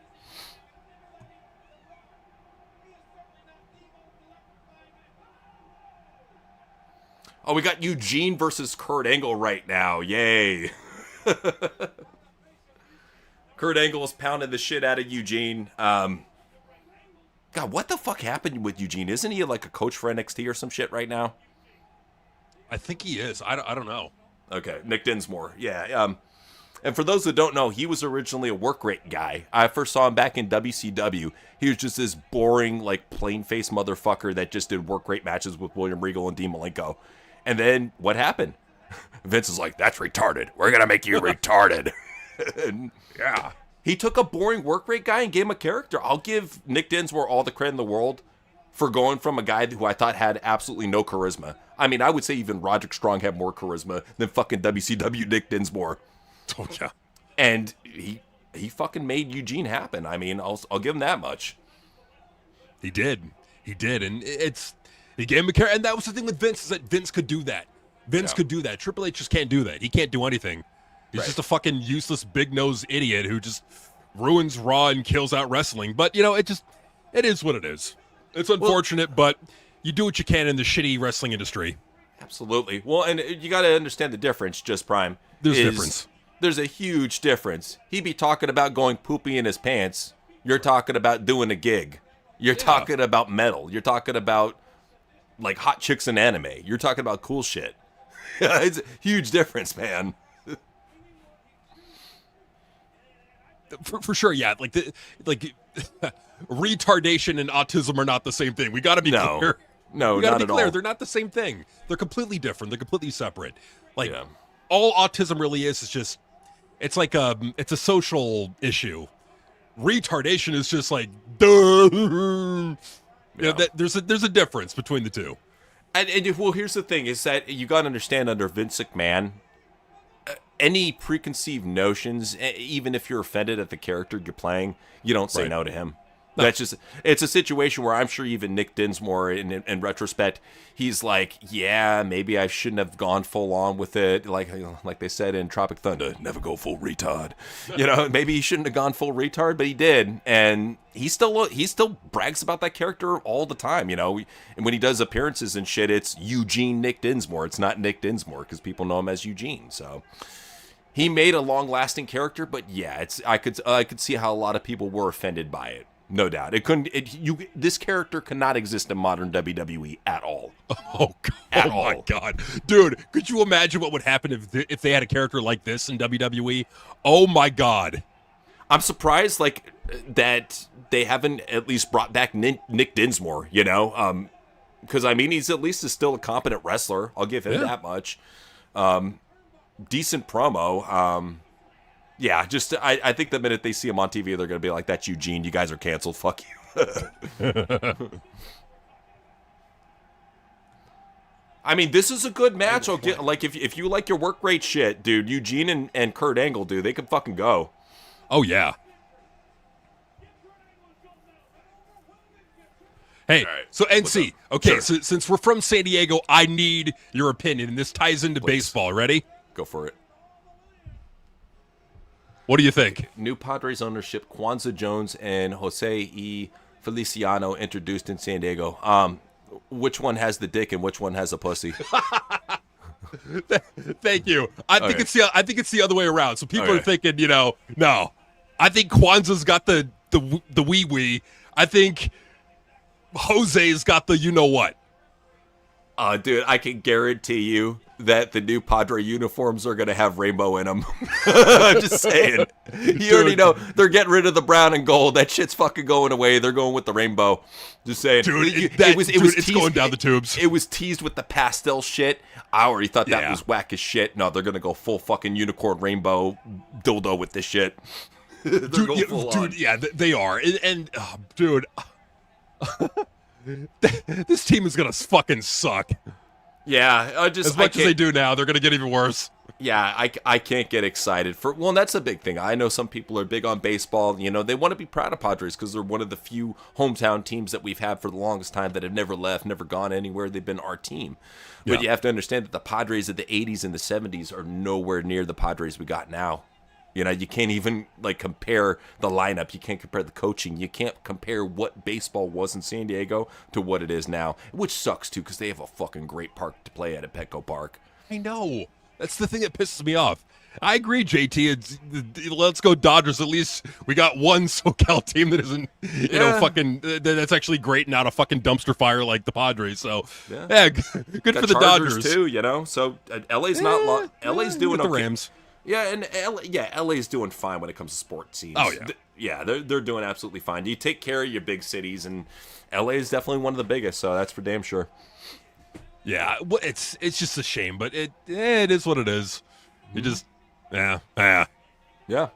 So, King Marcus was saying the same woke people always trying to censor offensive humor, entertainment, always have such offensive, intrusive thoughts in their mind 24/7. Normal people enjoy for what it is, entertainment. Well, normal people don't let it become their lives. They take a little bit of their life to just check out wrestling, and then they go about their regular lives. These people, they consume wrestling, and then immediately for the rest of their night, all they're doing is talking about wrestling with their friends, talking about wrestling with like their Discord. Oh yeah, this is a great segment right here. Damn. Yeah, this is what we appreciate Vince for. But yeah, now they just go and they spend all night talking about wrestling, dude. Wake up in the morning, talk about wrestling. Like, I'm sorry, when shit's this fucking dead, what are you into? There's so much cooler shit right now to get into. Don't waste your time on boring ass fucking wrestling. Yeah, but the workway is like amazing. It's like the matches are crisp. Who cares about the crisp matches, damn it? Where are the hot bitches fucking soaping down the limo of the president? Well, and not like that, but it was Vince was in the car, okay, talking to the president. All right. And of course he was getting a live view to all that fucking action. You know, he banged all of them, just saying. But no, damn it. Everybody needs a breather. Everybody needs a breather. And damn it, this type of breather we need. We don't need work rate classes because let's face it, all these matches, man, it's the same fucking match with different dudes every single time. There's no originality left in pro wrestling. Bro. I gotta show them. Oh, yeah. He's like, yeah. In case you didn't see it, I just gotta show you the bumper sticker. President McMahon, yeah.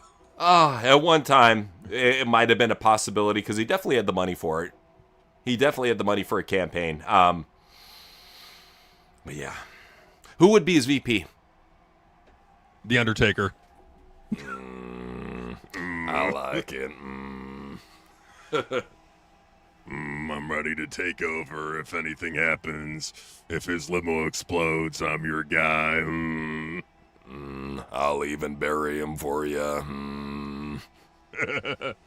Oh man, what could be? Maybe VP Stone Cold, VP The Rock, VP John Cena. Who knows? Who knows what fucking goof-tarded amazingness could happen in the White House? But damn it, it would probably be better than what we got now. President McMahon would be better than Trump. We got to admit, President McMahon would be better than Trump right now.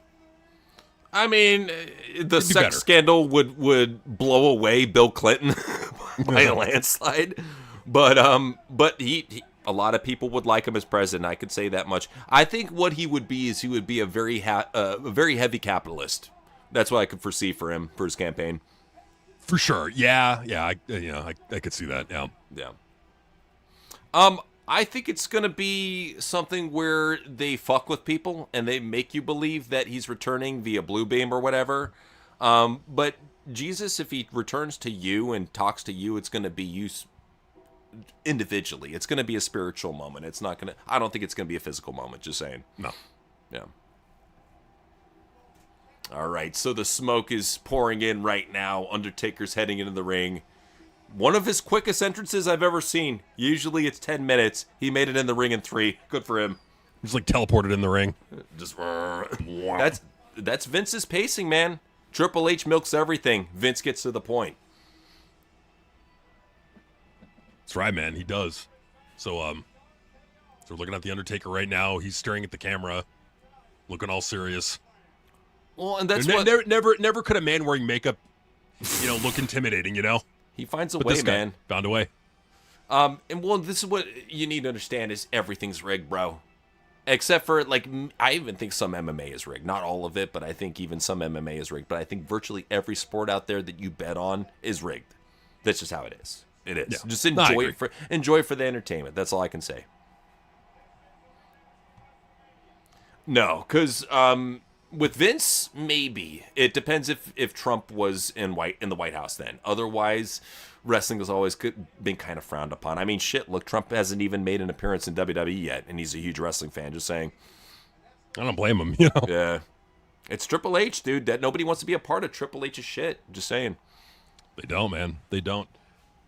But just to let people know again, hype it up. Sure. Tomorrow we got a super long Wrestling Fans Being Idiots for you on Rumble exclusively. It's me.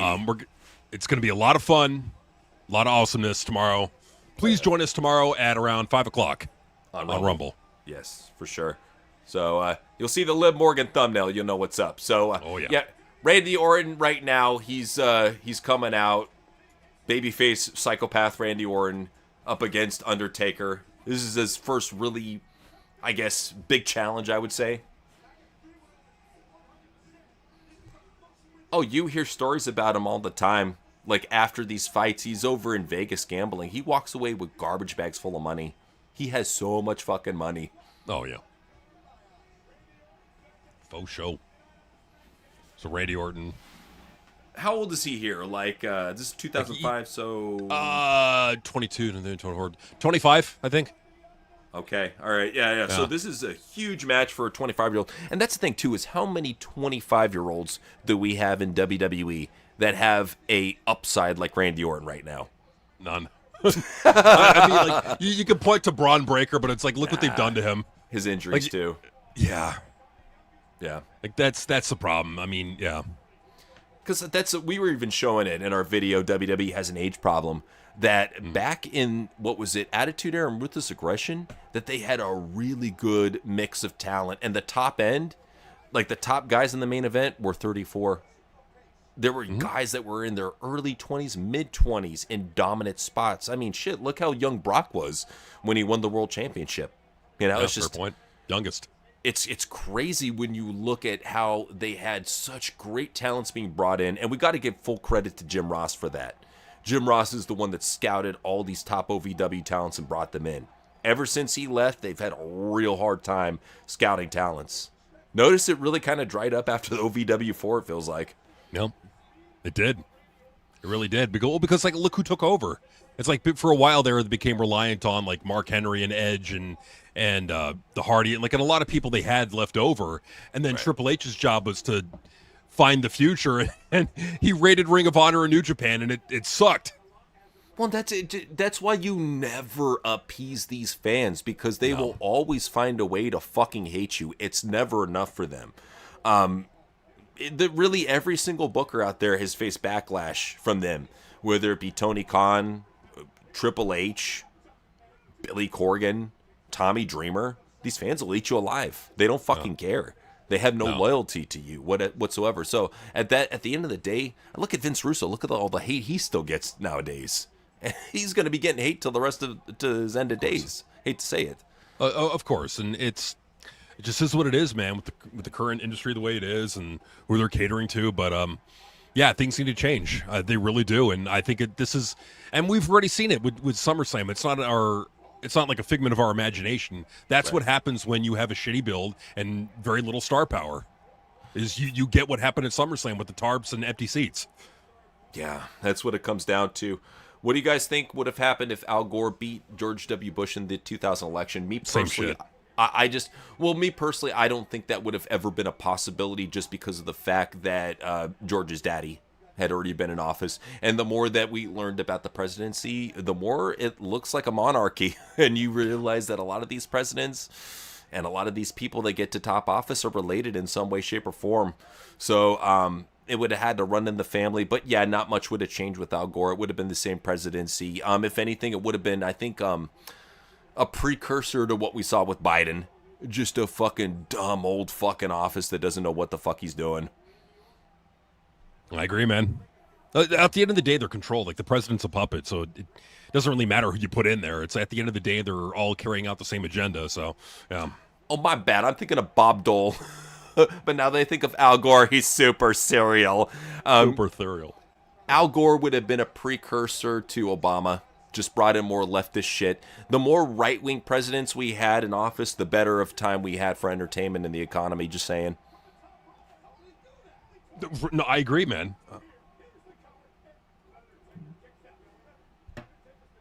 So Orton and Undertaker are going at it right now. They're kicking each other's asses.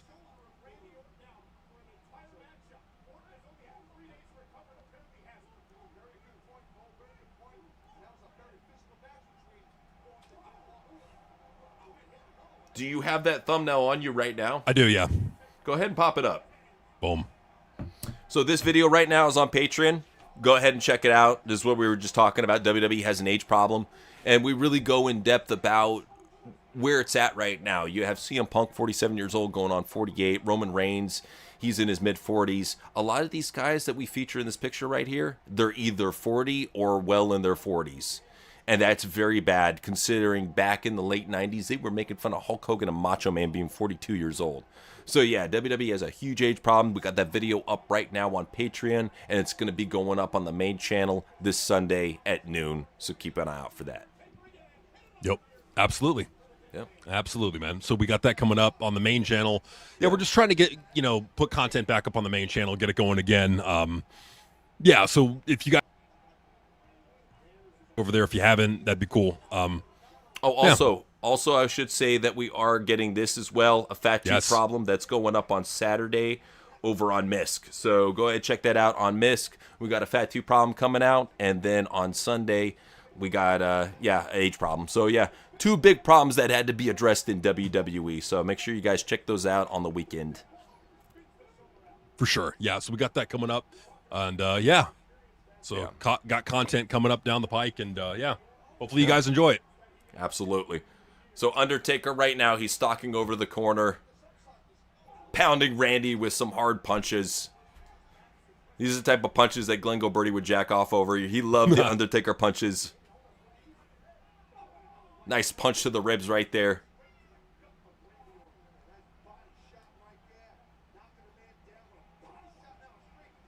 Yeah, he's just fucking picking apart Randy right now. Taking his time.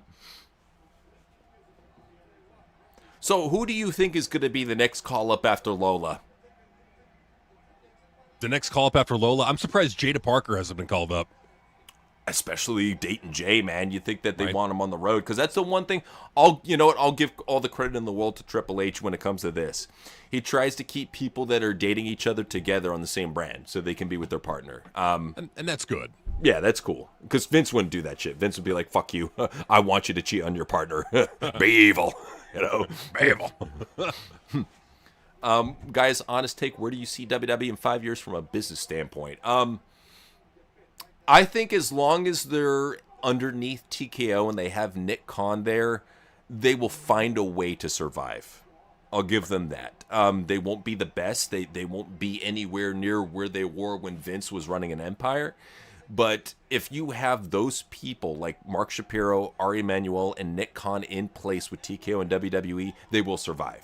Oh, yeah. The numbers aren't going to be great, but they will find a way to make it economically viable, whether that be 3 hours of ad space, merching the fuck out of everything. It might even become like NASCAR, where it's just like logos all over the ring. I could see it really becoming heavily merched if that's the case, and them doing anything they can to just really make a buck. Especially if wrestling's dying up, they'll be like, fuck these wrestling fans. We're going to make $1 by hook or by crook. Yeah. Absolutely, man. I think that's what's going to happen. They'll keep it chugging along. Triple H will probably still be the head of creative. The ratings will probably be like 2.1 million, 2 million, maybe even less than that on Netflix. On SmackDown, you'll probably be doing like the normal rating would be like 900,000 to 1 million. I think like they'll keep it similar to where it is now, but it'll be lower. I think there's going to be an issue with the lack of star power once CM Punk is finally gone and Roman is gone. Cody really doesn't mean shit. So I just think that it's going to erode a lot. You're going to see it erode, but they'll find a way to keep it stable with the deals that they've got and everything else. Yeah, because like the Netflix deal, that's locked in for another 3 years minimum. Right. Then the ESPN deals got like, another 2 to 4 years left on it. Right. So like it's got time. It'll still be there, but that's where I just think things are going. I don't think there's going to be like some major changing of the guard or Triple H is going to get fired. Yeah, I used to think that. I'm not of that opinion anymore. That's just what. Yeah. Well, I feel he's going to be phased out. I don't think it's going to be a huge, big thing. Triple H got fired, and it's going to be, they're going to gradually phase him out. This is a fair take, but you have to remember that Bill Clinton was one of the coolest liberal presidents, Democratic presidents that we ever had in office. There's no doubt about that. Like, he was a cool president. I mean, I'm trying to think of other Democratic presidents that match up, like maybe JFK. Mm-hmm. Like, how many really cool Democratic presidents were there, you know? But it seems after Obama, the whole label got flipped. Everything liberal fucking sucked. So, thank Obama. All right, so no, don't please. We love talking about politics on here. We love talking about anything on here. As long as it's not too controversial for YouTube, we could talk about it. But Metalhead said, sorry to bring up politics, but in all serious, what the fuck is Trump trying to accomplish during his second term? What he's trying to do right now, survive. That's all it is survive and appease his overlords. So he's doing everything that they tell him to do. If there's another pandemic, you better believe he'll sign off it and say, you gotta get the vaccination. It's beautiful. It feels great. He literally did. You know, I'm just saying. He literally has said that before, so he could say it again. Just saying.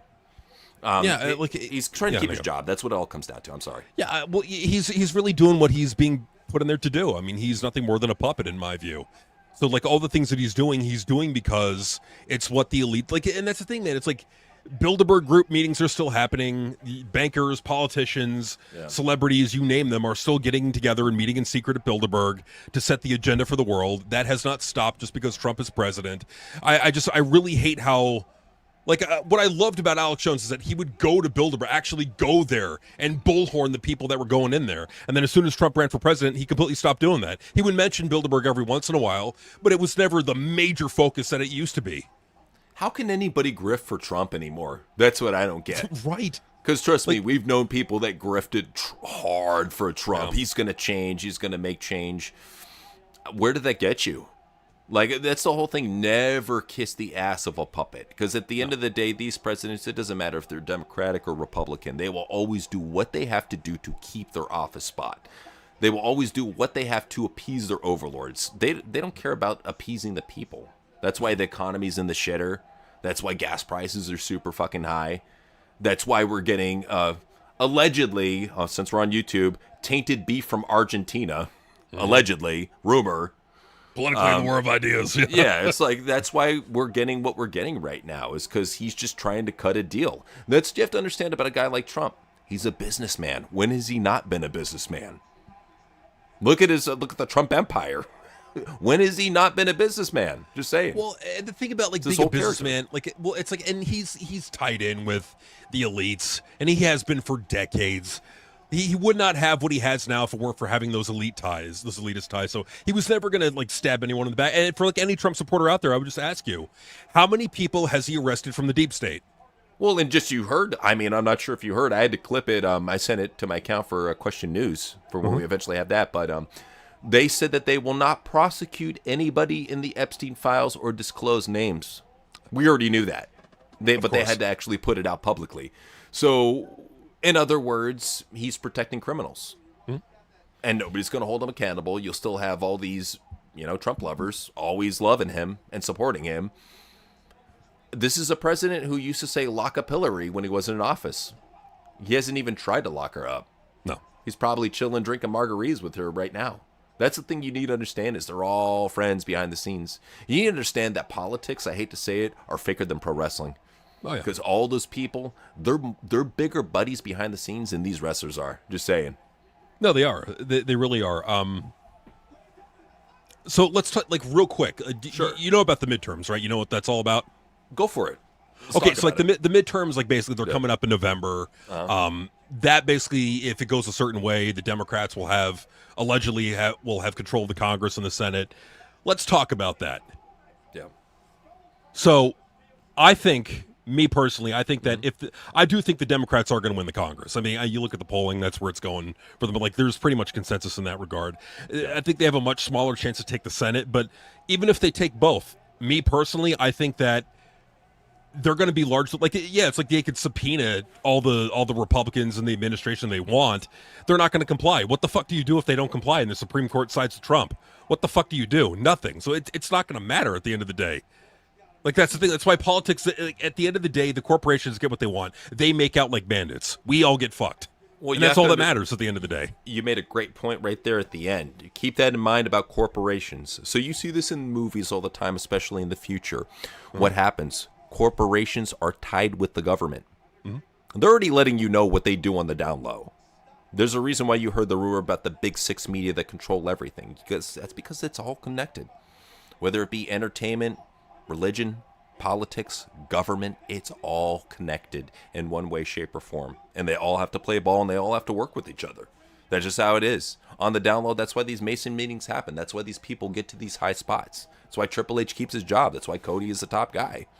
Yeah. You pay your dues behind the scenes, you get the reward.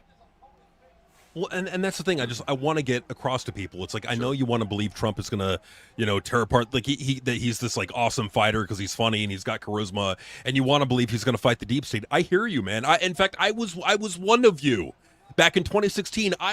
Dude. You remember? I was all in on that Trump train. Oh yeah. No, Yeah. for sure. And a lot of people were. And here's the thing. I don't blame them for doing so because Right. we all wanted a hero. Especially when agree. shit's looking bleak, everybody wants a hero, dude, and everybody wants something to root for. But when you peek behind the curtain and you see them all with devil horns, you're like, okay, I guess you got to be the hero. I guess you got to try to raise awareness, I guess you got to be the bigger man, so to speak. That's what it comes down to. When I peek behind the curtain, man, I'm like, all right, I got to be the voice of truth. Same thing with my brother. This is what we got to do. Yeah, we're not going to lie to you about that. I mean, we're No. just going to be honest and just tell you where we've been saying this for years. Like this is not like anything recent. We've been saying for years, it doesn't matter who the president is, they're all puppets at the end of the day. In fact, I remember distinctly us saying back in the fucking debates with Biden and Trump and Kamala and Trump that we were saying back then, presidents are puppets, doesn't matter who you vote for. You could put any one of them in, the corporate agenda still goes forward. And people got to you got to pay more attention to the ties between corporations and the New World Order, and that they are going to be helping carry a lot of that out. Absolutely. Well, and I look at a guy COVID. like absolutely no good point on that. And I look at a guy like Charlie Kirk.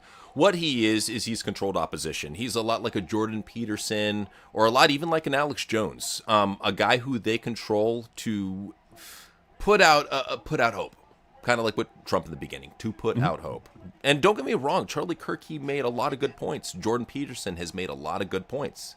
But then you look at their ties with Israel, you look who they work with, and you're like, there's a reason why they're allowed to say what they say for as long as they did. Do I believe Charlie's dead? No, I still don't believe he's dead. I think he faked his own death. That's just me. Very well could be. I mean, it's just a theory that we have, but I want to talk so much more about this on Rumble. There's a lot that we could say about it. And I'm King Marcus, I'm so glad you love this shit, man. This is the thing. Like, usually when I follow back X accounts, I'm looking for esoteric shit. Yes. I spent so much time talking about wrestling. If you love wrestling, cool, but I don't want to. That's all I see on my timeline, bro, is wrestling. I don't want to see more wrestling. I want to see truth. I want to see the real shit, bro. Enough of the fucking illusion, enough of the bread and circus. I want to see behind the curtain. That's what I want to see. If you want to see the bread and circus, all the more power to you. But I'm sorry, I don't follow back wrestling accounts anymore, bro. I want esoteric. That's where I'm at. Don't blame me when that's honestly, I think that's where a lot of people are. Yeah. The more and I'm noticing this too. Like I'm noticing it on YouTube, on Rumble, on X, everywhere. That's what people fucking want, dude. They want to because they know shit's fucked up and they want answers. They want to know what's going on. And like wrestling right now, it's I'll put it nicely. It's in a lull period. Well, it's in a lull period, but it's like I don't understand how. Like, if you loved wrestling from the past, cool. Like, I understand that. Like, we're watching this right now. We've been thoroughly entertained with Summerslam. Yeah. Like, if you love wrestling from the past, you have good taste, man. But to be obsessed with modern wrestling, I'm just being real. Something may be wrong with you. I'm just saying. You may have to go to a doctor. I'm just saying. Yeah. Yeah. So I do. I mean, this is an interesting question, and NC, I want your opinion on it. Yeah. I don't think so. And the reason why I say this is You have to look at what the Simpsons were foretelling. I'm not going to talk too much about it on here, but if Matt Groening knows something, you better believe Trump knows something. Right. And he's just living out his days and doing the script until the time comes, so to speak. And I'm not going to say any more about that. I mean, really, all you have to, like, I look at Trump and I'm looking at the ankles, and I'm like, yeah, I'm not going to, like, offer more about it because of YouTube's policy on medical disinformation, but I'm just going to say, look at his ankles. Yeah. That's not, that's not sustainable for the long term. I'll put it that way. And I'm being very careful. I'm being as careful as I can when saying that.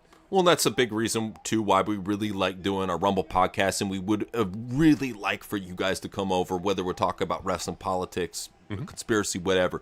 Come over to our Rumble podcast, because, man, if you miss that old school TWRP experience, that's where it's at, bro. That's where we can really just be ourselves, and we don't have to tiptoe around shit, and we don't have to be, oh, well, what if YouTube doesn't like what I'm saying? It sucks, dude. We're full-grown adults, man. Why do we have to censor ourselves? Can't even cuss anymore, dude. Go for it. No, I'm sorry. Go ahead. No, I'm sorry. No, go ahead. No. Go for it, please.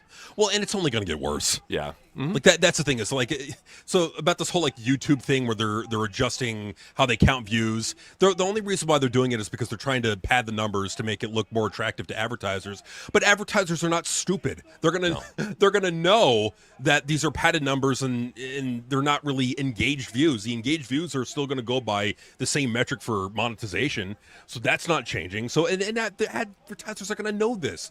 And when that doesn't work, YouTube, in my opinion, is going to go crazy, and they're going to clean the platform out to such an insane degree that it's like you won't even be able to say pee or poop on YouTube. It's going to be like really, really censored, in my opinion. It trips me out. What are they going to have on YouTube Kids? Is it just going to be bright colors for 60 minutes? Like, what are you going to do on YouTube Kids if you already have a sanitized adult platform?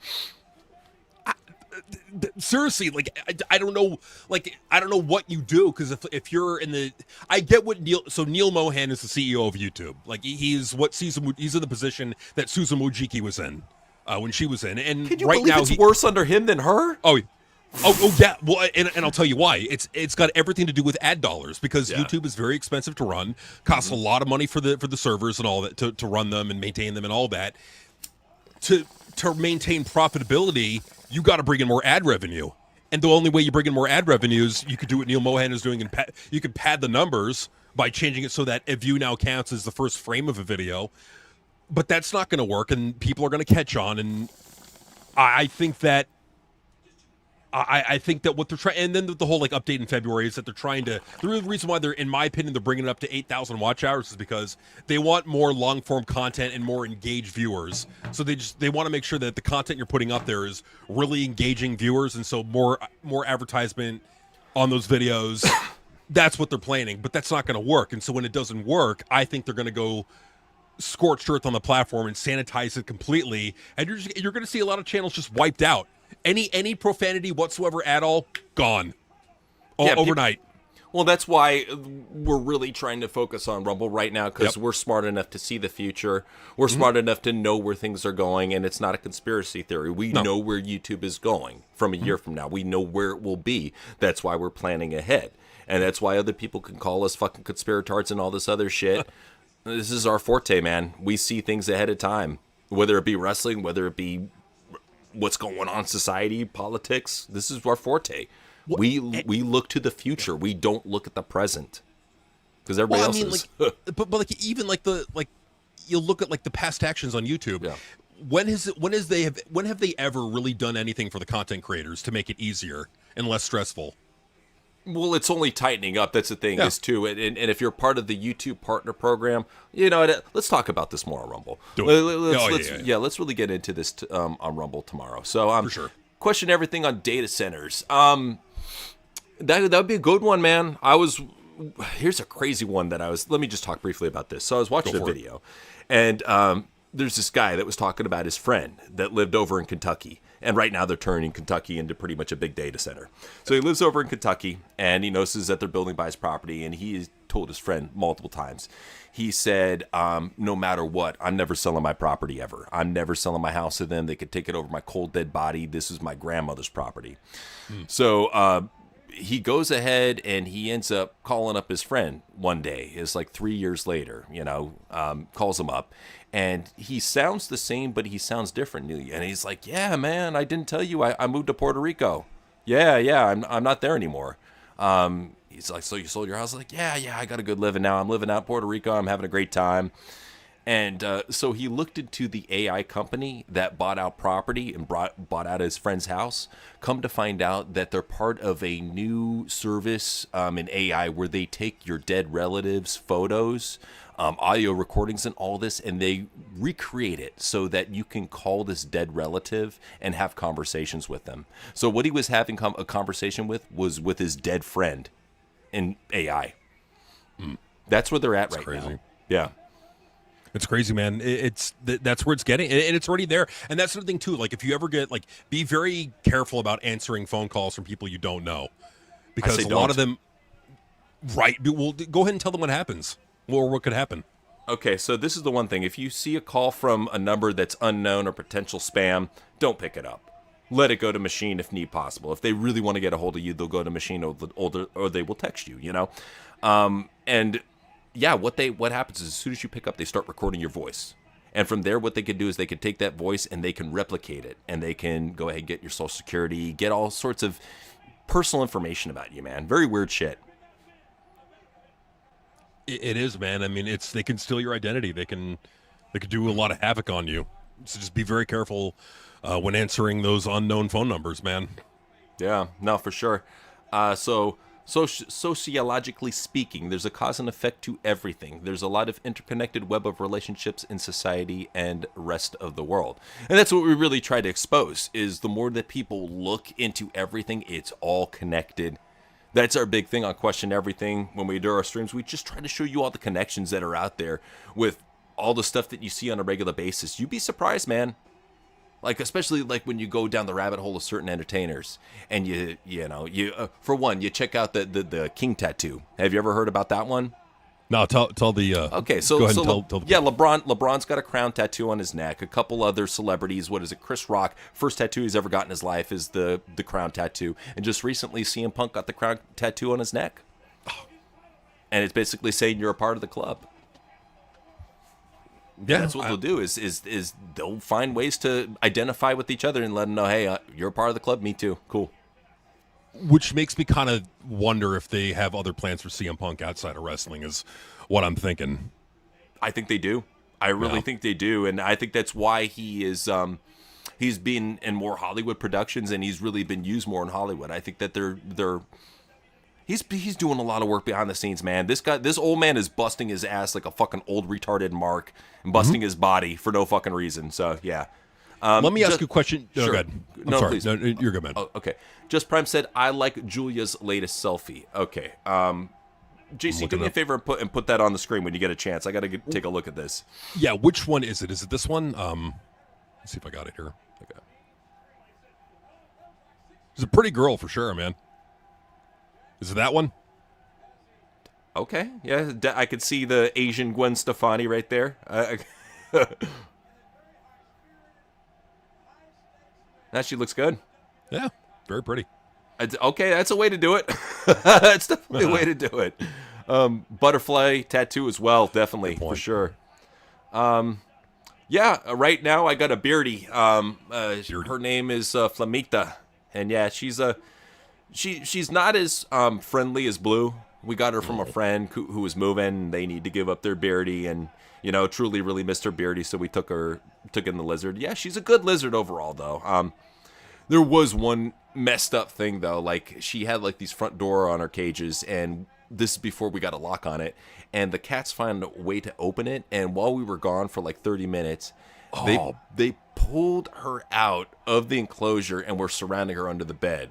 And she was just hissing, all spiked up and stuff. I felt so bad for her. We put a lock on that after that. We're like, dude, we're preventing this from happening. You furry little bastards. Yeah, don't kill your sister, right? Yeah. Seriously. NoFX is all right. They're okay. Not my cup of tea really. Some skate punk is okay, but yeah, they're all right. Julia over Io Sky, 100%, 100%. Well, that's what we've always in tried every to say. regard. That's what we've always tried to say is that Julia blows away Io Sky, and that's a crazy thing too. Is she's fresh in the company. She's still fairly green in a lot of people's eyes, and she already blows away Io. Io should just retire. Just please retire. That's just saying. She's 36. Just fucking wrap it up. Yeah. So, it has to do with mind control. I'll leave it at that. I can't really get into too much of it on the YouTube, but yeah, it has to do with mind control. Reptilians have been here since the beginning of time. They're older than us. In fact, if you really want to look at it, this is their planet, not ours. So I'll say that much. I mean, there is a little bit of truth in that Credo Mutwa documentary with David Icke.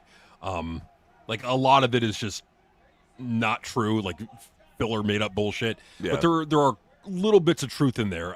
Yeah, they were here before us. I believe that they were a genetic experimentation before us. Yeah.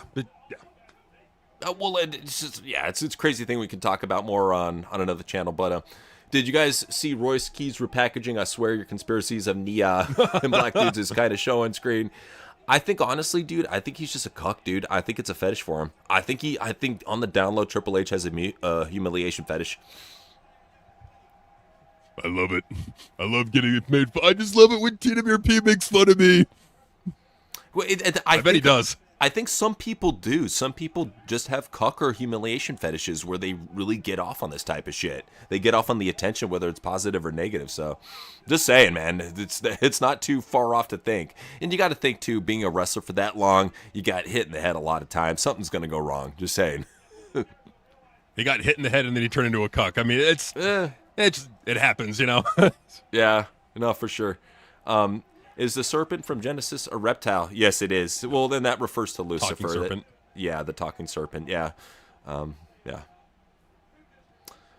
I always forget. For those that forgot, I always want to remind them, okay, so there's this one time that Nia had Pat McAfee on her podcast.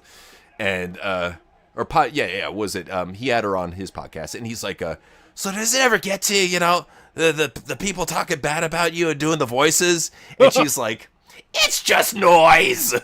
It's just noise. Sure it is. But that tells you right there that people can say, who the fuck are you guys? You have to understand that wrestling has died so much that even like YouTubers are well known amongst the wrestlers. You see them fucking like and post from random people on X, dude. They got to listen to something during these long car trips. A lot of them are closet TWRP lovers. That's just how it is. We understand. It's just the way it is. And you know what? I can't blame them because, at least we try. We do. We try. And that's the thing. It's are we everybody's cup of tea? No, and that's okay.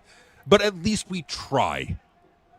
Well, and that's what I think really sets us aside from everybody else, is you have so many wrestling channels just dedicated, just talking about boring-ass modern wrestling. And then you got us. Yep. We're going to talk about everything, man. We don't care. And we'll make it all interesting, too. You'll get some information coming home from this, I'm just saying. Mm-hmm. It's weird, dude. I don't get it either, King Marcus, but it's something that I guess comes with just, a warped personality, going through a lot of shit. I think it fucks you up over time, just saying. And that's why these people shouldn't run creative. If you're that damaged, you shouldn't be running creative. Looking at you, True. Triple H. I mean, in all fairness, okay, so out of JCW, do you think that they have anybody that has Hollywood potential? I don't know if they do. I think that there's some that have WWE potential or AEW potential, but I don't know about Hollywood. What do you think? I disagree, and I'll tell you why. Who you got? One guy. We put him over before, Vito. Vito would be good, I guess, in a mobster movie. If you need a mobster role, I think he could do a very good job of playing a mobster. So, okay, so I agree with you on that. Vito is the one. But besides Vito, who we got that could go to Hollywood? That could go to Hollywood. Oof. That's what I'm saying, man. It's like... Oh, Barnabas. I think Barnabas could be good. Barnabas is good for wrestling. He's good for wrestling. He's not Hollywood. Yeah. He could be a top tier manager in WWE. I'll give him that. No, he could for sure. Yeah, but I think you're spot on with Vito. EC3 is kind of too old. Yeah, big time. Yeah, I think honestly, yeah, you're absolutely right about Vito. I go with Vito. He's the guy. Like, there's really, I mean, to be fair, like, there's nobody in TNA that I would pluck and put in Hollywood. So yeah, you know. Maybe not exactly in Hollywood, but in OnlyFans, definitely. You got Elena Black. Just saying. What not should beat you to it. Yeah, she's already there. I mean, shit, if she wanted to do porn, she could. Just saying. Oh my God, yeah, absolutely. Yeah. Absolutely, without a shadow of a doubt. She could. Hey, what about the homie know me? What about her? I like her, man. I do. She's a good chick. Yeah. But as far as Cocaine goes, I think Cocaine, honestly, the only place he could ever get over outside of JCW is AEW, because Tony Khan's the only guy that likes skinny dudes. Outside of, he fits a role. I get it. He fits a character, but dude, he's so fucking skinny. Yeah. For like, how can you guys take him seriously when he's that motherfucking skinny, bro? I'm sorry. And granted, I understand it's an indie company at the end of the day. Yeah. They've got limitations. Oh, lift some weights. It's not that hard. Yeah. It's not that hard. Eat something. It's not that fucking hard. When I see dudes on the indies, like let's say for example, Mad Dog McConley, right, looking fucking huge. I mean, Joshua Bishop looking fucking huge. What's your fucking excuse, Cocaine? I mean, you could bulk up eating fast food. Yeah. Just eat calories and lift weights. It's more complicated than that, but you could bulk up on fast food. Well, that's my whole thing, is that my biggest complaint about the JCW locker room, no discipline. No. I want to see guys that look like fucking superstars. And besides, Cruel, EC3, Joshua Bishop, J-Rod, and J-Rod, who else looks like superstars? They all look like indie jobbers. Let's be fucking real. I mean, and again, like it's an indie company, so there's limitations, and we understand all that. Right. Like, there's ultimately, you're going to have those limitations. But if we're being honest, though, like, the only real people that have Hollywood potential, like with Vito, and maybe, damn, I think that's pretty much it. But hey, you know what? That's better than TNA. I mean, shit. Yeah. Like, who the fuck does TNA have that has Hollywood potential? Moose? No. Eddie Edwards? Yeah, but he's got the work weight. Who cares? I'll give one. Acting, it's movies, it's believability. I'll give you one for TNA. I'll give you one for TNA, and I think he would be great in horror movies, Elijah. And look, what if they signed the Wyatts? Just saying. You got some Hollywood material there. Just saying. Yeah. Maybe Vincent Marseglia, maybe, but yeah. Man, it's just, for JCW, it's just going to take time, man. It's going to take time for them to build up. Like, they got to keep building and growing, and I hope they do. Like, and that's the thing, man. At the end of the day, I don't hate wrestling. I just want it to grow and get better. I just want to be honest. I want to be honest about wrestling. That's all. Sure. Like what you like, but don't. But I stand by it. I'm being honest. Right. I want to have at least one company to be fucking giggly tits over every fucking week. I don't want to be. It's wrestling in 2026, bro. It's not going to happen. That's why we're watching old wrestling. Because even with Vince Russo, a guy who knows the fucking formula, you ain't getting it. No. This is why we're watching old wrestling. Just saying. Well, and what are you getting when you watch old wrestling? What's the number one thing that stands out above anything and everything else when you watch old wrestling? Entertainment, good pacing, active crowds, good promos, people that look like superstars. Mm-hmm. Even the jobbers look like they hit the gym, man. You don't got skinny fucks coming out and we're pretending that they're world beaters. I'm just sorry.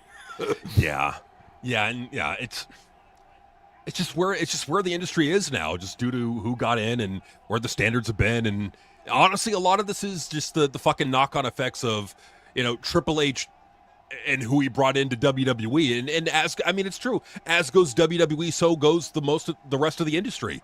And that's what's happened. You look around, the rosters all kind of have the same look.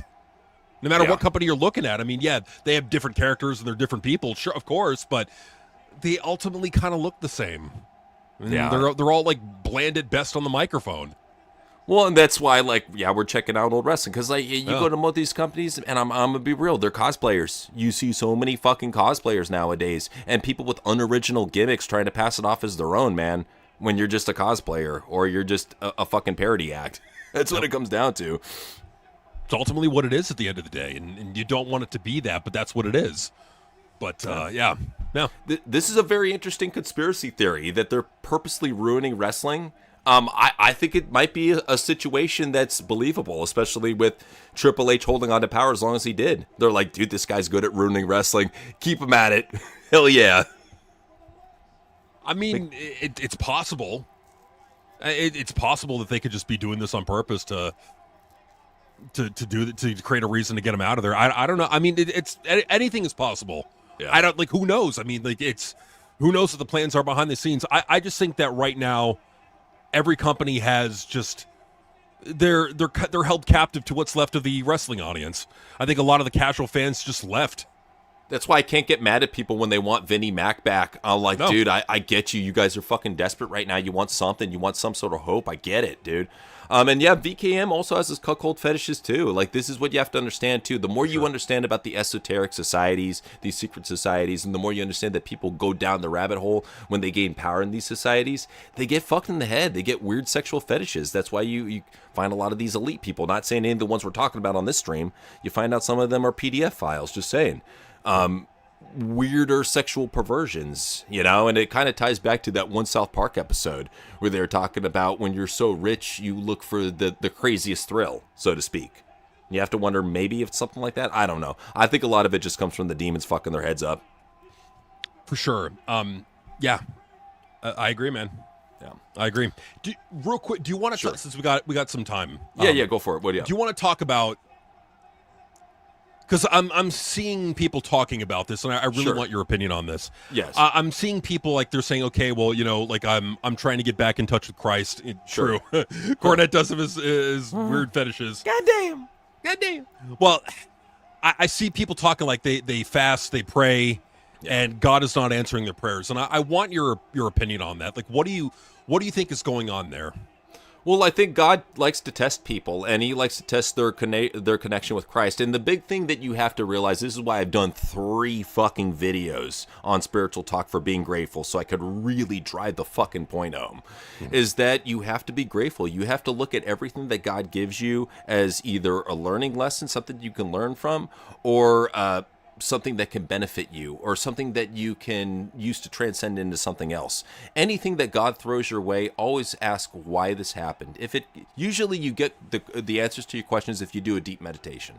That's what I found. Do a deep meditation for about 10 to 15 minutes. Really isolate yourself and just keep asking the Lord that question. After you tap in, after you feel the connection, the connection, you hit your third eye, feel that tingle. Once you feel the connection, really raise that question to the Lord and get him to hit you back. He will talk to you. Trust me. It may take a little bit, but he will talk to you. I've always thought of it like whatever the Lord throws my way, I will find a way to make it good, or I will find a way to survive. I will find a way to look at the bright side of it. And that's how any situation, like especially the situation that you told me about too, that's how I look at it, man. Especially like when you have somebody that passes away.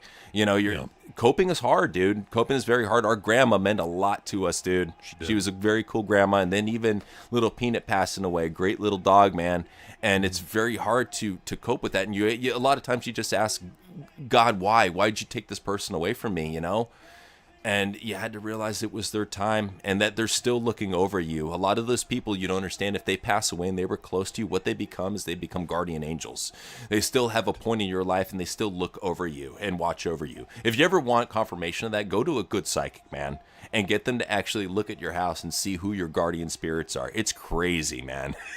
When I found out who my guardian spirits were over my house, I was like, whoa, cool. Like, really cool, dude. You don't know how much backup you got out there, man.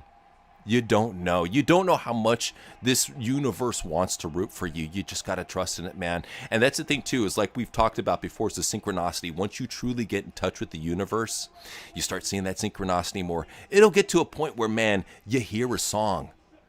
You know, and you listen to that song all the time, or you hear that song on the radio, and then you'll be out in the middle of nowhere and you'll hear that same song on the radio or in a grocery store, whatever. That's the Lord talking to you. You'll think about a billboard. I'll never forget when we were on a drive up to Vegas. You think about a billboard. You see it right there when we talk about it. That's synchronicity, dude. That's being tied to the universe. It's the craziest, coolest thing. It's lovely. And never abandon it because you didn't get what you want right at that moment. The Lord will save it for you when you need it, when you absolutely need it. He will take care of you and he will protect you. But the thing with any belief system, not just Christianity, the thing with any belief system is you have to truly believe. Do not abandon that, because if you're going to manifest something, if you're going to make something happen in your life, you have to really trust that the Lord is going to take care of that, or whatever entity you believe in for that matter. But in ours, it's the Lord. We've always trusted in the Lord because it feels good to be Christian based. It feels good. I'm Gnostic, but it feels good to believe in Christ. It feels good to spread the word. It feels good to trust in him because he doesn't let you down, man. You may feel like you're let down right now. Really talk to him. Ask why that's happening. He will tell you. That's all I can say about that. I'm sorry. This is not to go on. I appreciate it. Yeah, no worries, man. I'm looking out for everybody. I just want everybody to realize that God is looking out for you. Whether you believe in him or not, he wants you to love him and he wants to love you. Just realize you're never alone out in this universe. You can be out in the middle of the desert. You're never alone out in this universe, ever. Well, I'm going to be real with you, NC. I needed to hear that. I'm here for you, brother. Because yeah. I appreciate that, man. Yeah. Same here. We're here for you guys as well, man. And I'm going to be real. Like, it's my grandma, our grandma passing away. Yeah. Just a lot of other shit happening in my life, dude. I've been praying to God, and I felt like in the moment God wasn't listening, and I prayed, I fasted, I did everything that I thought I needed to do, and God was still not listening. But what you said is true, and I would also like to add that God does not operate on our time. God operates on his time. Well, you have to understand that time is an illusion. Yeah, it is. It is, and if God will give you God will give you your desires, but that does not mean it's operating within his will. Like God can let you become rich, but you may end up miserable in the end of it. Look at Jeffrey Epstein. There you go. I mean, I always remember that story that his bodyguard was telling before he passed away. He asked Jeffrey, he was talking to him, he's like, you do all this, why aren't you happy? And he's like, I can't be happy. I have everything. I can't be happy. Because he doesn't have the eternal light. When you don't have the eternal light to draw on, you're a pit of darkness, emptiness, despair, and there's no material possession in the world you can use to fill that hole. It's an abyss. You can throw all you want in that hole. It's just going to be an abyss. You'll never even hear the drop at the very end. It'll just keep on going. Absolutely, man. Yeah. King Marcus, I appreciate that. Yeah, absolutely, man. I'm always here for you guys. My brother's always here for you guys. Yes. We want you to know that this community, we want to help you out in any way, shape, or form. And especially in a time right now where a lot of people are worried, about their finances. A lot of people are worried about the economy. A lot of people are worried about their family. We want to be here for you and remind you that you're never alone, man. You always have somebody with you. Whether it's us, whether it's your angels, you always have somebody with you, watching over you and looking out for you. So, yeah, absolutely. No worries, man. And I appreciate all the condolences, man. It's not easy, dude. It's not easy. Like it was hard when I did that one question everything, the spiritual talk on letting go right after Mindy died. Yeah. That wasn't easy. I remember, dude. Yeah, that was. I mean, for and that was and I saw you in person, man, and it was rough. It really was. I mean, it's like. It's tough in the moment because you miss them, and you still miss them even to this day. Oh, I still cry from time to time. I'm not gonna lie, and that's normal, and that's totally normal. You just got to be grateful for the time you had, and that's just what I keep going back to. Yeah, that's what I try to do. Like whenever I start tearing up, I just always think about the fun times. Like with Grandma. I'm thinking about like just all the fun conversations we had when she was drunk off her ass on the couch. We'd be watching the football game, and she'd just be having like, oh, look at that fucking weirdo Trump. You see his fucking toupee falling off his head, and we'd just be fucking rolling. Like anytime we could get her going on Trump, she fucking hated Trump with a burning passion. So we would get her a little tipsy. You know, it's okay to get your grandma tipsy, man. So we'd be knocking back some good microbrews, you know, because that's a good thing about San Diego, dude. We got some great beer, some fantastic fucking beer. So I would bring over some beers. We would watch the football game, and we would just get her going on Trump. It would be fucking great, man. So our grandma, she was fucking great, man. She's a really cool person. Yeah, appreciate all the love, man. Thank you. Yeah, right on. But that's back in our beer drinking days. I'm alcohol free. My brother's alcohol free. It feels good to be. A couple years now, so it's for the better. And what it really started with me, man, is like, dude, why am I having a swollen liver? You know, when I started feeling that, I was like, bro, I can't drink like this no more. I can't do this shit no more. And I'm so glad I gave it up. Saves me a lot of money too. Because beers, I mean, especially when you get the kind of beer that we were getting, it's cost a bit, you know. It's a pretty penny. Well, it's especially you go to the liquor store, you go to the little Chaldean spot, you know, and they used to have this one that was stacked. And I talked to the kid too, and he's like, he's like, my dad, he's like, he doesn't like how much money I'm spending and how I'm filling all the coolers with microbrews, but you know, I'm like, hey, I'm getting all these people in, look, I'm raising profits and shit. And I would always go to that place, dude. You would pay like, what was it, $13 for a 6-pack of the Ballast Point, the Watermelon IPA, or the Habanero IPA. Oh, yeah. But man, dude, that was some good beer. But I don't drink no beer no more. I don't need that shit. Same thing with my brother, you know.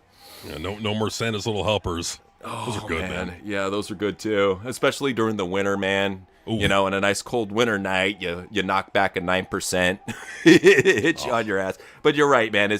We found that out about time, and I wish some people that we love would find that out too. That alcohol is demonic, because what it does is it lowers your vibration, and it makes it a lot easier for these entities to access you and take over you. And that's why you always see, usually when people look possessed, it's because they had too much to drink. Just saying. Yeah, or when they're on drugs, and that's. Yeah, this is what happened. I mean, like, I'm like, how many horrible things happen when you drink alcohol? Like, how many like horrible things have happened because people drank alcohol, right? Even the fun drunks. Like, even if you're a fun drunk, you still have a couple horror stories. Just saying, every fun drunk has a couple horror stories. No, I mean, and that's the thing is, like, even if you're a fun drunk, there have been a couple times where it wasn't too fun. Oh, yeah. No, well, that's the thing, too, especially with who you're partying with. Just because you can handle your liquor doesn't mean they can. You get them drunk enough and you're with them, bad shit's going to happen. Just saying. It's true. Yeah. It's true, man. It ain't no joke. No. And the sad fact is that, especially with how the price of prescriptions have been going up so much, how do a lot of old people medicate? They can't afford the medication. What do? They go and they buy a fucking 6-pack of the 1.5 Black Velvet cheap-ass fucking Canadian whiskey over at Costco, because that's how they kill pain. And that's the sad fact is I hate...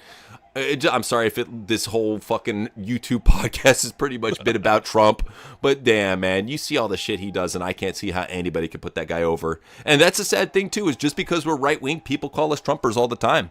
I know. All the fucking time. And it's like, dude, we're the most outspoken about Trump in the fucking wrestling sphere, even more than Jim Cornette. Yeah, and we're fun. Like, we're right-wing Christians. I mean, that's really what we are. And at the end of the day, you gotta call a spade a spade. You gotta be honest about it and admit what Trump is. And is Trump a good president? Fuck no. Is the economy in good shape? No. Are we at war? Yes, we are. Did the deep state arrests happen? No, they didn't. Yeah. Name one good thing that's happened. I mean, there's nothing really. Well, that's what I'm saying, especially after they had the press speaker come out the other day and say nobody will be imprisoned and nobody will be named from this. You learned it's a farce. You learned it's a complete waste of time. And that's just what it is. I mean, like, I get it. I get people want to believe in something. They want to believe that a hero is going to come and save the day. But no, hero's not going to come and save the day. You are the hero. Yep.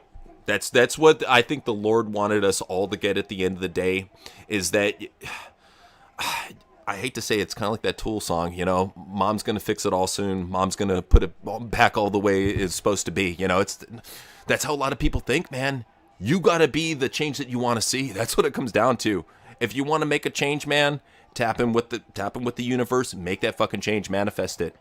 You can, I mean, what I've always found out, especially if you're in business, take that money-making mindset and turn it into money-making manifestation. Remember your 3 M's. Mm-hmm. Absolutely, man. And if it's within God's will, it'll happen. Yep. And that's the thing too, is it's like you got to realize that there is no time. Time's an illusion. Absolutely. I agree, man. Yeah, it's just because like you may think God is not answering your prayers. No, God hears you. What God is doing is he's having you go through this because he knows that it's gonna lead to something that will be good for you in the end. So it may suck right now. It may feel like God's not answering you or listening to you, but if you just keep going, you'll see in the end. It's kind of like, you know, you think something was good for you earlier in your life, and then you realize, I'm actually kind of glad that I went through that because now I know better. Now I've learned from that, you know, and I think that could be some of what's going on. Well, and that's what it really is about. Is learning lessons. Like I could tell you, like for once, like when I you know, whenever you get done with a relationship, what do? You think, oh, I want to be back with that person. But then as the years go down the line, you see how toxic that person was, and you're like, okay, I dodged a bullet there, you know? And that's what it all comes down to is foresight, you know? Like I said, time is an illusion. Cocaine or ecstasy? I'm going to say cocaine has been worse off for people because ecstasy isn't as commercially available and as mainstream as ecstasy. Ecstasy is still, for the most part, it's like a rave drug. It's like a club drug. Cocaine is everywhere. It's in the upper parts of business. It's in the lower parts of business. It's on fucking glass tables everywhere around the country still. So I would say just cocaine because of the popularity and accessibility. I agree, man. I agree. I think that's yeah, I agree.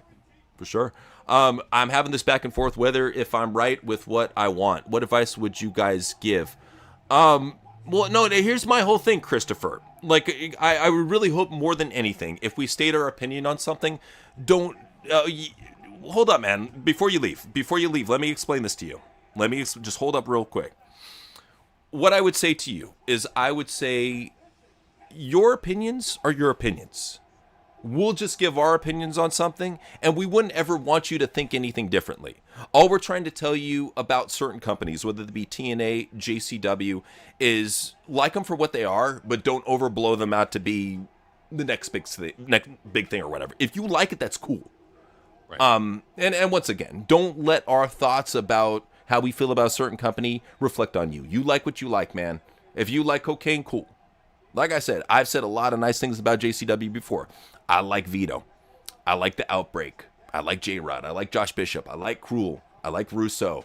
I like, God, what is it? I even like Joel Gertner. Joel Gertner's good. I like, what is that? Dubrowski at the commentary table. He's one of the awesome, most underrated commentators out there right now. Danny Mo's okay. She's all right. I like Haley J. Alice Crowley's gotten a lot better. I like the Clowns' previous gimmick, the Brothers of Funstruction. I liked them back when they were clowns. I'm not really digging the Italian gimmick, but I loved them when they were clowns. There's stuff to like, man. So don't, like, I wouldn't hope you would take it as like we're a JCW haters or anything like that. No, I'm just God, being real no. on certain people. So yeah. No, for sure, man. We're not trashing JCW at all. I mean, trust me, if we were gonna trash JCW, it would have been a lot. I mean, you've heard us trash other companies, TNA, right, AEW, WWE. You've heard us trash Noseman how many? Like multiple times. Yeah. It's like if we were going to trash JCW, we would have trashed them by now. Oh yeah. And it's to me, I think what I want from JCW more than anything is I want to have that the edge that, you know, we're all kind of wanting from that Attitude Era like product. Yeah. I want to see the blood. I want to see the sexuality. I want to see the over the top violence. I want to see all of that. And I feel like with Violent J, because and this may be because they're looking for a TV deal. They're trying to play it safe, and I understand that. But as a viewer, for me personally, I want to see that over the. I want to see something shocking, and I'll point it out. And it worked the last time when they had Barnabas attacking Danny Moe in that backstage segment. How many views did that episode get? Over 60,000. Well, like the casting needs to be. This is the biggest thing. I am cool with a lot of storylines that they do, but the casting, like for example, having Jasmine St. Clair in that sexual angle was the wrong choice. I would have gone with I would have gone with Ring Rat as the girl, and with the dude, Caleb Conley, just for controversy and to actually give him something to work with. Yeah, because what else are you gonna do with Caleb Conley? It's like, he's in the title scene again. Give him something, man. Like, and maybe Russo has a plan. Maybe I'm jumping the gun on that, but maybe there's a plan there. Maybe something's gonna happen.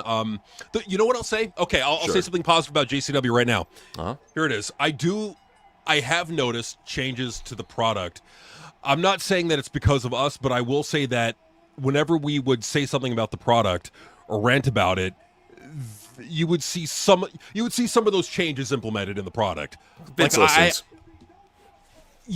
Very well could be. He very well could be. And we're never trying to shit on JCW, because at the end of the day, what we want is that one company to be giggly tits over. We want to want to get head over heels with JCW or whatever company.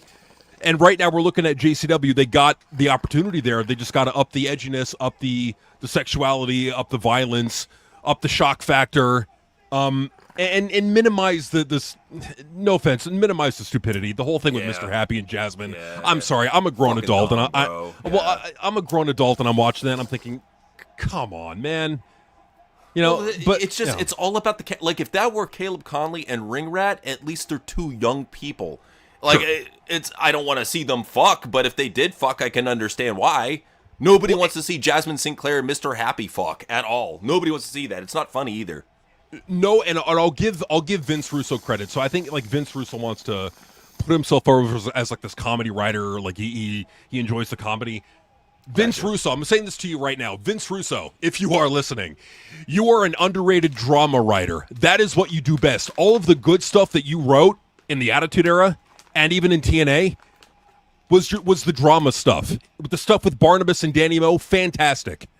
Yeah, that's what you're great at. You got to stick to don't go to the goofy. Stick to the drama, because you're great at it, Vince. But notice what you just said about that. He doesn't have good dramatic actors that can do what he wants, man. I think for the most part. I mean, Vito, but yeah, you have a very limited pool of people. I think the main reason why that segment worked is because of Barnabas. He's a fantastic actor, and I think that's what a lot of it comes down to, is when you only have a few really good regular dramatic actors and the rest are just comedy goofballs. You do what you excel. What he's doing is he's doing a lot what Paul Heyman did in ECW. Is he's taking this band of misfits and he's doing the best he can with them, and I'll give him all the credit in the world for that. Sure. No, I mean credit to him for that, but it's I just me personally, I just want to see more edginess out of the show. I want it to be more of that Attitude Era that we were kind of promised, and I get there, and I also understand that Violent J is having his say in the creative too, and even Vince Russo cut a promo on him on his podcast. He's like, "Bro, Violent J, just shut the fuck up and let me do what I'm doing. I know what I'm doing." Honestly, damn. If you're bringing in Vince Russo to do that, let him do what he does, man. And because Violent J is the reason why Sonny Kiss is on that show. Yeah, I know, and it's only a matter of time before Nyla Rose comes in. Oh, she did. She, whatever it is. And that's the thing, man. It's I want to but it's did I mention my daughter's a furry? Well, yeah, here it is. Come on, Vince, go on, bring Nyla Rose and bring her on the show. Come on, man, you know what I mean? Hey, have you seen my dentures? I'm sorry, Violent J. I love you, but brother, come on, you got to do something with your teeth.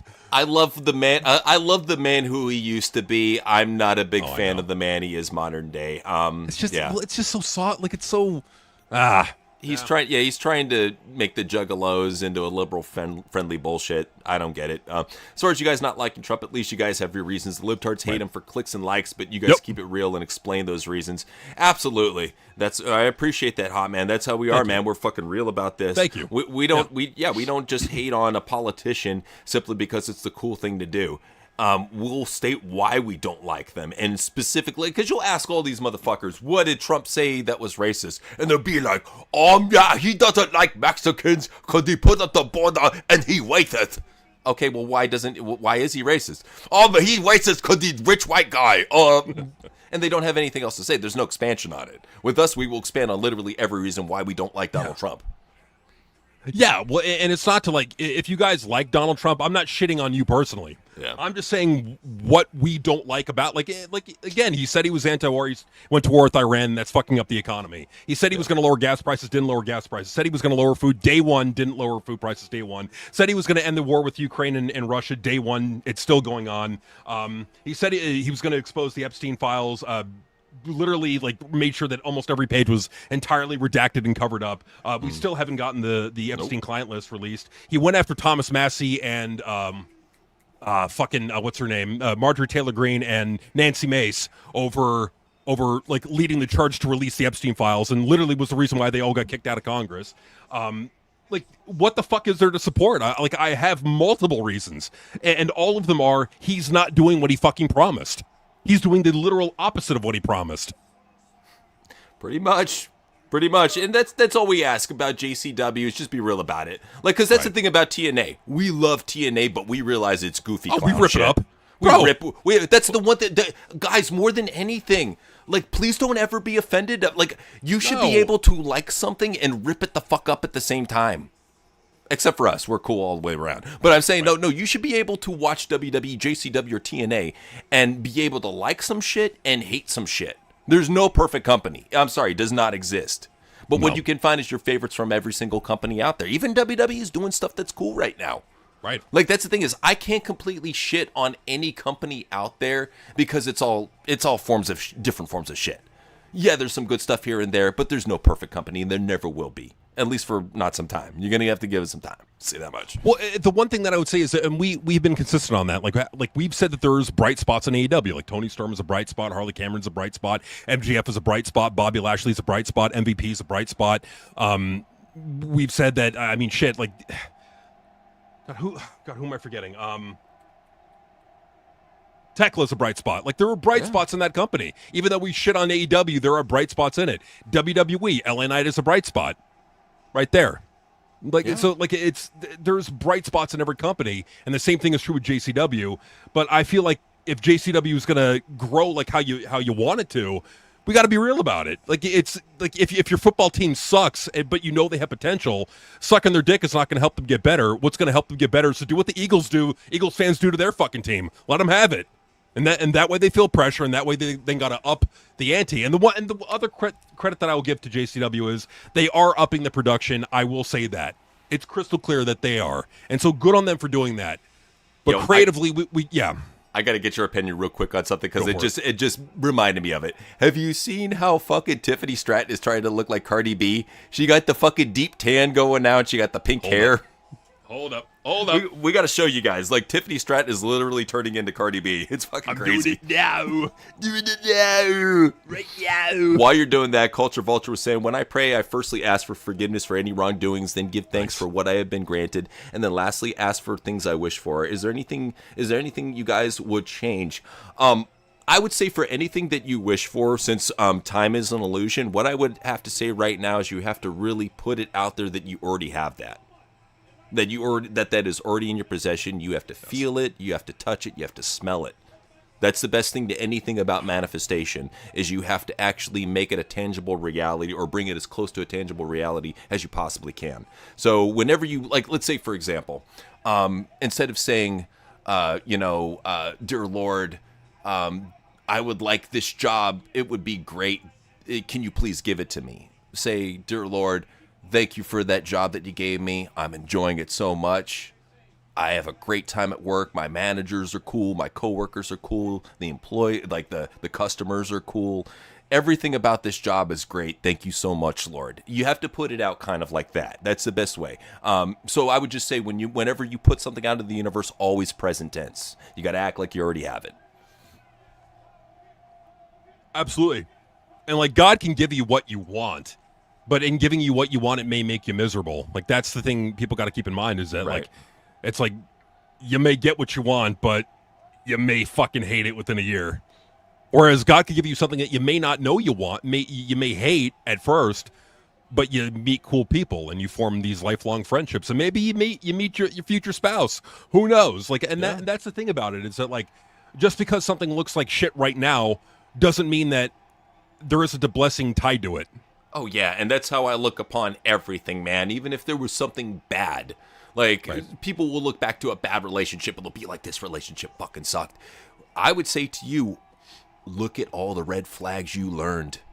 First-hand experience, you went through it, man. You learned about all these red flags. You know what to look forward to in a woman now. You know what to look out for. You've been prepared, man, especially firsthand. You can see it on the internet in a video or see Andrew Tate's gay ass babbling about it, but to actually live through that shit and experience it, man, no better experience, no better way of knowing. It's like you have to put your hand on the stove at least once to know that it's hot. I mean, you do. I mean, you really do, and it's true, man. It really is. Hey, a little bit of it. Can I go on like a little bit of a light note? If that's okay? Absolutely. Please. Okay, so we were talking about a while ago, fast food and all that. Burger King, for all the Dragon Ball Z fans out there, they got. Well, let me find a picture of it. They got the up and coming Dragon Ball Z meal coming to a Burger King near you. Okay, what do we got here? Let's see. You got pictures? I'm pulling up a picture right now. All right, take care, CM. Take care, man. What's up, Bullsy? Bullsy, how's it going, man? All right, we are here in the main event. We got Hulk Hogan versus Shawn Michaels. And this is the infamous match where Shawn Michaels no-sold the fuck, or he oversold the fuck out of Hulk Hogan because he didn't want to do the job. Yup. He looks so mad right now. Hulk Hogan's over, man. Always will be, even in death. Damn AVIF. I hate AVIF files. They're the worst, man. They're I the hate them, fucking dude. worst. Well, and it's to the point now you have to screenshot everything just so you can get it saved in JPEG.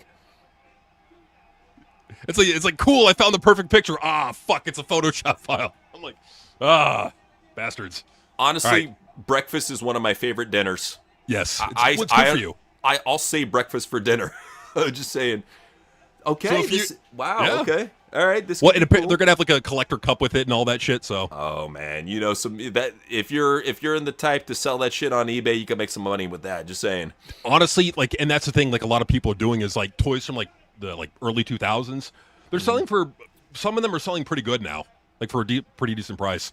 Yeah, you'd be surprised. Well, I was just so lucky that we could get the Batman Forever merchandise, probably because the movie sucked dick. But if it's a bigger movie though, it's very hard to get some of this merchandise and memorabilia. And they had some great stuff back in the day. Handcrafted glass cups, dishware, full-size toys. They didn't fuck around, It's nowadays you'd be lucky to get something that you could get back in the day out of one of those crank machines for a fucking a couple quarters, just saying, in a little plastic bubble. Well, yeah, it's like back in the day, dude. Anybody actually? I actually have the cup. I actually bought it. I got to show the people. Sure. Back in the day, they used to have. You could buy these at fucking McDonald's. I think you got one too. Yeah. No, you got me the Riddler cup, I believe. So yeah, I got the glass Riddler cup. No, it's perfect for right before bed. You need a little glass of water. Boom, there you go. Well, and just the quality in it too. Like for $3, I mean, now granted, $3 back then is like $1,000 now, but it's like, right. Just the shit that you could get. Like you could get you get your shitty fast food, but you could also get something like that, man. Look at the detail in that. Hell yeah. For $3. Yeah, and that's what I'm saying. The fact that you can still get those online, it's just great craftsmanship. You don't get that shit nowadays. It's just everything's so cheap, so cheaply made. It's the way it is. Yeah. So, speaking of cheap, speaking of cheap plastic. Sure. Oh, right there. Look at this fucking whore. Look at you. Look at you. Dirty. Dirty. Look at you. With your fucking pull float lips. Look at that shit. God, what is this woman doing to herself? Good Lord. Bro, she's turning into the fucking cat lady. I don't know what's going on. Paladin, I'm sorry, bro. I'm so sorry, Paladin, but man, look at this fucking clown. Look at this clown train wreck right here. I'm sorry. I just want to say to her, damn, Sean, look at you. Look at this fucking stupid ass pink hair. Come on, man. You were standing out as a blonde. Now you just Yeah. yeah. Oh, it's a shame. I'm sorry. Oh, well. Yeah. I'm sorry. Oh well. I mean, you know what? She's still way more doable than most of the chicks on the roster. So I guess we got to give her that credit. Well, here's the thing, Coach. Let's be honest. She's a talented wrestler. At the end of the day, that's the one thing, is that we will always hold a wrestler to their abilities in the ring. And she's a competent in-ring worker. She's a decent mic worker. When it comes to people that are kind of like who we would rather have at the top besides Alexa Bliss, because we recently, right before we went live with this, we recorded and overhated on Liv Morgan. If there's anybody who we could have in Liv Morgan's spot, Tiffany would probably be the only one that comes close. I hate to say it. Yeah, I mean, she is, because like she's got somewhat of a personality. Yeah, like she's not completely dead, on the microphone. So there's that. Yeah, and man, I like it how she sits on. I like it how she shits on Triple H's creative too. Right. That's cool. Right. Yeah, and credit to her. From what I just saw, she just started a Kick account. So. Oh yeah, okay. no, she's been doing streams. Yeah, she's did a stream with Javon. Been doing streams with Neon. So yeah, now she's really trying to make it into streaming. If she does, good for her. By the way, Truly in the house. Say what's up, Truly. Truly. What's up, guys? Yo. Well, that's understandable. I don't mind a good women's match. Like T-shirt, man. But yeah, I don't mind a good women's match if they really kick each other's ass. And that's how it is, dude. Like you've seen with Elena Black, that's why she went to OnlyFans. Mandy Rose. Get a dollar when you can. I mean, I'm not condoning it, but I understand it. Absolutely. What's up, Julie? How's this? Is this the main event? This is the main event. What you're going to see in this match is you're going to see Shawn Michaels, who doesn't want to lose to Hulk Hogan. He's going to oversell the fuck out of his moves. So right now, he's just kind of getting a little bit of offense right now, just a tiny bit. So I was talking to you about who Neon reminded me of. 1 second. What's up? Go for it. I take it? Yeah, he's winning this match. Yeah, for sure. So I'm sorry. Who does Neon remind you of? I'll show you. I'm telling you, dude. He looks like Mexican Steve. Let me pull up Steve. You may be right about that. Actually, let me get a picture of Neon. Give Steve blonde hair tips. All right, let me pull it up here. Oh, this is great. I love it how HBK is literally, he's jumping off the top rope and then he crotches himself on the top. And Hogan's fucking rolling the ropes. He's fucking stupid. Oh, he's slamming him with the fucking weak old man hands. Oh, that's the best, is when HBK sees he's going to get his head slammed off the fucking turnbuckle, so he puts his feet up and springs off of it. All right, so you may have a point here. He's such a dick, man. He's a funny dick, though. I'm sorry, what's up? He's a funny dick. I'm trying to find the... let's just go with this one. This'll... Don't be Web P. Damn it! Fucking Web P. It happens. Either Web P or AVIF. Either way, you're fucked. Well, this might work. Come on, Facebook. Okay, JPEG. All right, that works. All right, so I'm gonna upload the pictures right now. We're gonna find out. And I think you're right. All right, this is Neon. This amazing wall of charisma right here. That's Neon. And this is Steve. Just give Steve a mustache and blonde tips. I'm just saying. I hate to say it, Steve's more of a man than he is. Oof. Damn. Sorry. Poor Neon. Well, that's my whole... Jack Reacher is actually not a bad show. If you have Amazon Prime... It's awesome. It's a very cool show. So I'd recommend that for anybody that's got Prime. The overselling over Hogan, refusing to lose to HBK, LOL. I believe there was supposed to be 3 matches. Hogan wins 1, then Shawn, then Hogan. And both were meant to be faces.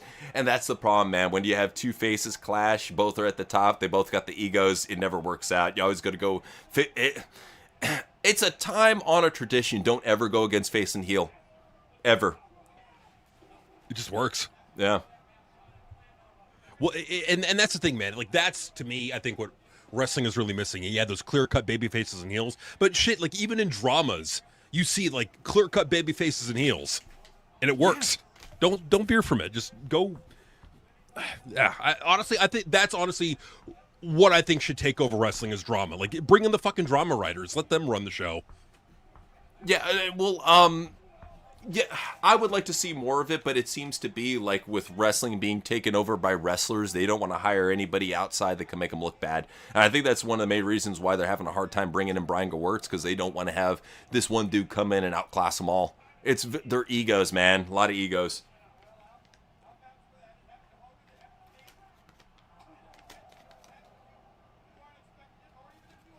No, for sure. Why do people like Sean Strickland even hang out with Neon? How come these celebrities don't whoop Neon's ass? Why do these celebrities? Honestly, I'm going to be real about Neon. There's a rumor that came out about Clavicular being aided by Israel. It wouldn't surprise me if Neon was getting some sort of financial aiding somewhere. I don't know. He just, for a guy like that uncharismatic, doesn't look like a star, has no aura whatsoever, skinny as shit, gets clowned on a lot of his streams. He's got connections. That's how it is. What's up, Julie? Is that the one that's with the Alabama burger? I know he's the little geek with the blonde tips and the glasses on, and he was did a video with Tiffany Stratton not too long. Dude, I tuned into one of his streams. I was like, you know what? Let me see what this Neon, because apparently he was live on Kick. So right. I had like nothing to do. So I'm like, you know what? Fuck it. I'll check out Neon on Kick. And he's playing basketball, and I'm just like, what the fuck is what is the big deal with this guy? I'm looking like there's like everybody else on that court was more like charismatic than he is. Like, what's the appeal? Like, other than being a lolcow, what's the appeal? It's just he's got connections. That's what it comes down to. Well, and you know when you really notice that too? I don't know if you noticed. Bam Margera, he started streaming live on Kick recently, and his views were unbotted. Engagement was unbotted, and you got to see in live time that a lot of these Kick streamers that are getting 10,000 live, they're fake, man. He had, 2,230, something like that, 2,230 live, and a fucking, over 50% engagement in his chat room. So that tells you it wasn't bots, it wasn't an engagement view bots or anything like that. Those are real people that just wanted to see Bam Margera. So he kind of blew open Kick's kind of fake botted up system there, so to speak. Well, and that's the thing, and like with Kick, really what Kick is, I'll tell you what Kick and Rumble really are. They're the free speech alternative. Like, Kick is the free speech alternative to Twitch, and Rumble is the free speech alternative to YouTube. Like that, it's like the, in my opinion, Rumble to me is like it's like the better version of YouTube. It's what YouTube used to be before content creators had to walk on eggshells. So, you know. Yeah, no, I love the fact that Bam blew that wide open and just basically made them all look like fucking punk asses. Because you have to think to yourself, who the fuck is watching Clavicular? Who the fuck is watching Neon? I get maybe Adrian Broner because he says funny, weird shit when he's drunk, and you can actually learn some boxing lessons from him because he's a fucking world-class boxer. But I look at a lot of these Kick streamers, and I'm like, what the fuck are you getting out of them? They're boring as shit, especially Clavicular, dude. What was this? The last clip that they were sharing online was him talking to some other fucking look-maxing dork and then talking about their dick sizes in the club. That's where they're at now. Just saying. Maybe it's like what they're talking about is, you know, I don't know, but it's, to me, you got to have a little bit more charisma than that. I mean, come on now. Well, it is what it is. This is what we have. I feel like we have a bunch of state actors, so to speak. I won't go any further because we're on YouTube. But yeah, I'd like to say more about it. But yeah, these people are fully paid. Well, speaking of which, tomorrow, just in case you tuned in, we are going live on YouTube, or we're going live on Rumble tomorrow at 5:00 p.m.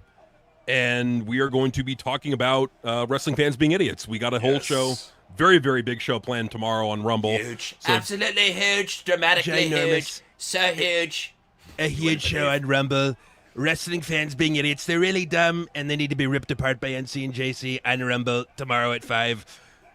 And we're going to. And dude, it's like, I'm gonna let you know right now, it's like over 300 pieces that I got for this shit. So yeah, it's a big show. A lot of Nick LOL Piccolo shit, a lot of Liv Morgan shit. Trust me, there's a lot to talk about on it, because that's the thing, is it never, like, a lot of Isla Dragunov shit, it never fails to, like, no matter what, the internet will outrage over the dumbest shit. And me personally, I find the Isla Dragunov rage the fucking stupidest stupidest and the most performative retard shit possible, because they will get to see their favorite wrestler. He has a no compete clause. They will get to see him compete over in a even more work rate company like AEW against even more work rate wrestlers, and he will probably bang up his body even more. They should love what is going on instead of complaining about it. I don't get it. Yeah. I hear you, man. Yeah. So yeah, definitely over. Yeah, about 3 hours is what you're looking at, maybe more. So yeah, we've definitely got a good show for you tomorrow. Oh, so Hogan is busted open. I guess that's the one part he was supposed to look weak, is he's got the little bit of color. But that's the crazy thing, man. Like, why has blood been taken out of all mainstream companies? I want to get your opinion on this. You even seen it with JCW and Bloody Mania. All these companies are taking out blood. Why? Yeah, like TNA's taking out blood, WWE's taking out blood. AEW, you're seeing less of it. Yeah. I just think a lot of it is the advertisers. I think the reason why, like, JCW with Violent J, they're taking out the blood is you may have an issue with, and I think it's just them trying to get a TV deal, because that's what Violent J was literally on a podcast saying. He's like, yeah, we're in the process of getting a TV deal. I'm like, okay, so it makes sense why they're trying to play it safe, because they don't want to. Hold up, say that one more time. But Yo, man, you know what I mean? We're trying to get a TV deal, man. You know, we're trying to play it safe. And, you know, man, you say, come on, man. You know what I mean? Damn it, I love you, Jay, but damn it. Get those fucking grandpa teeth fixed. Come on. What are you doing? He's a special guy. But yeah, it is what it is. I'm gonna say, like, because I see a little discourse online. American Dad or Family Guy? What are we gonna go with? Good morning, USA. Oh, I like Family Guy. Oh, we're going with American Dad. At least I am. JC, what do you got? American Dad. Hell yeah. 2-1. American Dad. You haven't seen enough American Dad. You need to watch more American Dad. I have watched American Dad. I'm sorry, just Roger by himself blows away everybody on the Family Guy cast. Let's be real. He does. Yeah. But I also like Stewie. Stewie's fucking funny. Stewie and Brian can make for some good comedic moments. There. The thing, like with me though, it's like Peter, I think, was a lot better early on.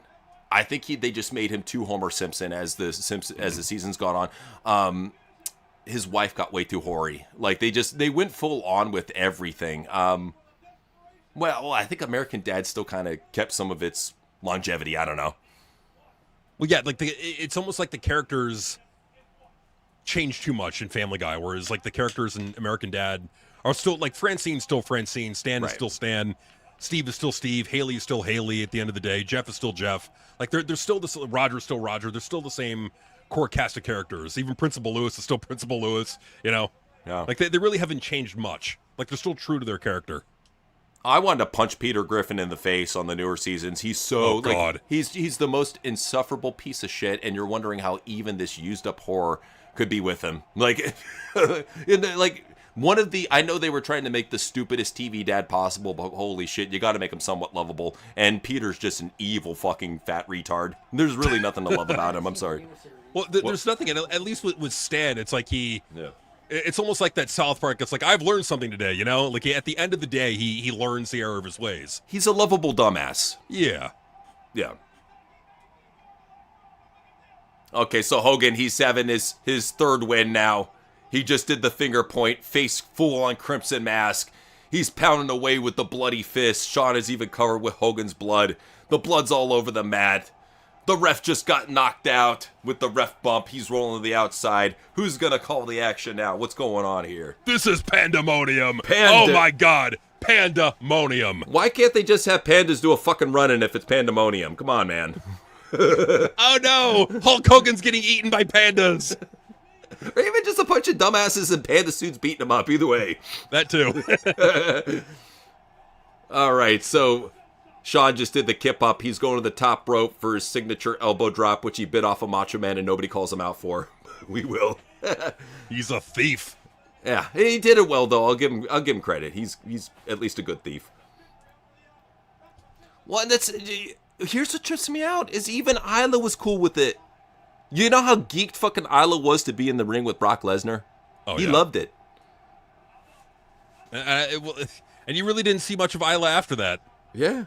Yeah. I guess Triple H wanted him to shit on Brock or something. But Isla's, I have the feeling that Isla, he wants to be a good wrestler. It's just he's tied to the work rate crowd so much, you know? Yeah, that's the problem. Yeah. Like he wants to do good, but he realizes he works for the devil. So it's like, Born a demon must be a demon, I guess. Come to the dark side. Put on long, boring matches. He's a demon, guys. If only they knew. Oh, I gotta keep my devil horns concealed. Shave down. I hide them in my nose. Hogan's bleeding. Look at this. He's bloody. He's bleeding more than fucking Stone Cold during his match with Bret Hart, where he got his head wrung on the outside. He's just dripping old man blood, watered old man Ric Flair blood all over the fucking place. You know what, damn it, it reminded me. What's It that? reminded me, because TNA did have a blood spot Okay. in the ring. So I got to give them credit for this. So they had one at Lockdown. Elena Black, right? Yup. Okay, I remember seeing her bloody face. Yeah, Isla's hitting the weights. Like, that's what I'm saying is Isla wants to be a good wrestler, but he's tied to the dark side. That's the problem about him, is he's on the dark side. The Hulkamaniacs are happy. So, Hulk once again knocks the referee out. Second time the ref's been knocked out. He just gets knocked out by random moves. So this is the second ref that got knocked out now. Let's bring in a third ref. Hopefully he doesn't get knocked out. Back of his head. I love JR. Oh, JR's the shit. And he's rubbing the blood through his hair. He don't even have blonde hair anymore. It's just cherry blonde. Has Coachman said anything on commentary? Is he on commentary?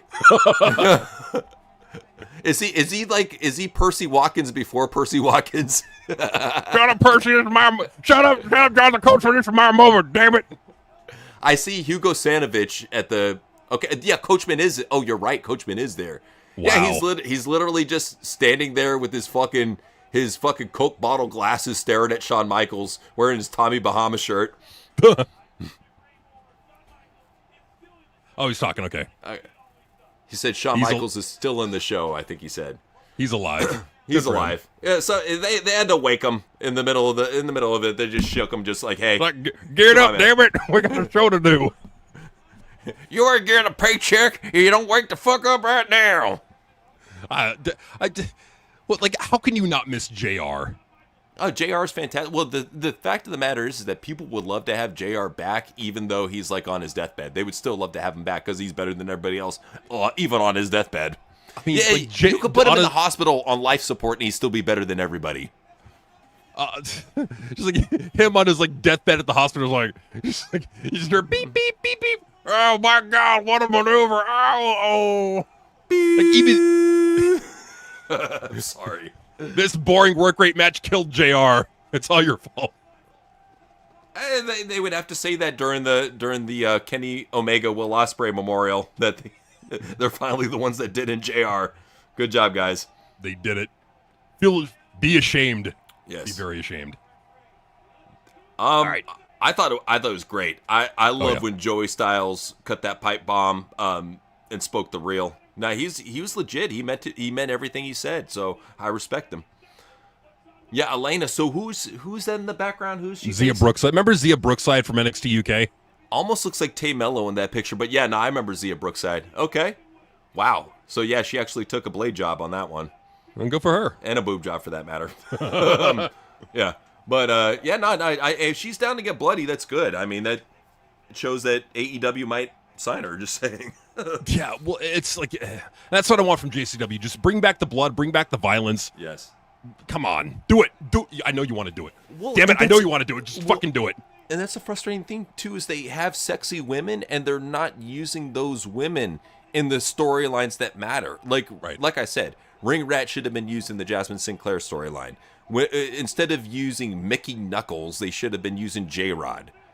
You use the eye candy. I mean, it's almost like they started with something like that with Alice Crowley, and then they just gave up on it. They're like, okay, this chick's too nervous. we'll try something else. But like, I feel like they're going the wrong way with everything. Even Haley J, she would do some crazy shit on TV. I guarantee you, she'd be down. Yeah, absolutely, man. And that's the thing, that there's things that could be doing, and I get you want to play it safe, but come on, you got to up the ante, man. You really got to. Well, So from what I know, I don't think there's a JCW Lunacy tomorrow. I think it's going to be on Saturday. Okay, weird. Yeah, So is that a new schedule or just for a Well, week? I think they're doing it temporarily. Okay. Yeah. So I mean, okay. Interesting. I mean, hopefully it works out for them. But yeah. Okay. All right. And Hulk Hogan wins. He's covered in blood. Like, the blood is even soaking in his mustache. He's got a red mustache. It's crazy. I got to show it. I mean, yeah, It looks like Sheamus a little bit. It does. Yeah, he got the W, but not without a bloody fight. Well, that's the thing too. Blood makes shit look like a war. I know. It makes it look like a fight. Stop taking it away from a fight into this performative fucking Power Rangers flippy flop bullshit. Make it a fight again. People want to see brawls. I can't tell you how many people want to see brawlers back in wrestling, man. I know. Well, they miss it. Yeah. Surely you could probably get away with it here and there. Right. I'm not asking for like every fucking episode, but like here and there would be okay. Yeah, just space it out. You don't have to exactly with AEW. They do their blood and guts every once in a while. Yeah. Whatever had Pokemon Red and Blue, that's the one we're down with. Yeah, that's cool. That's a good That's one. a cool one.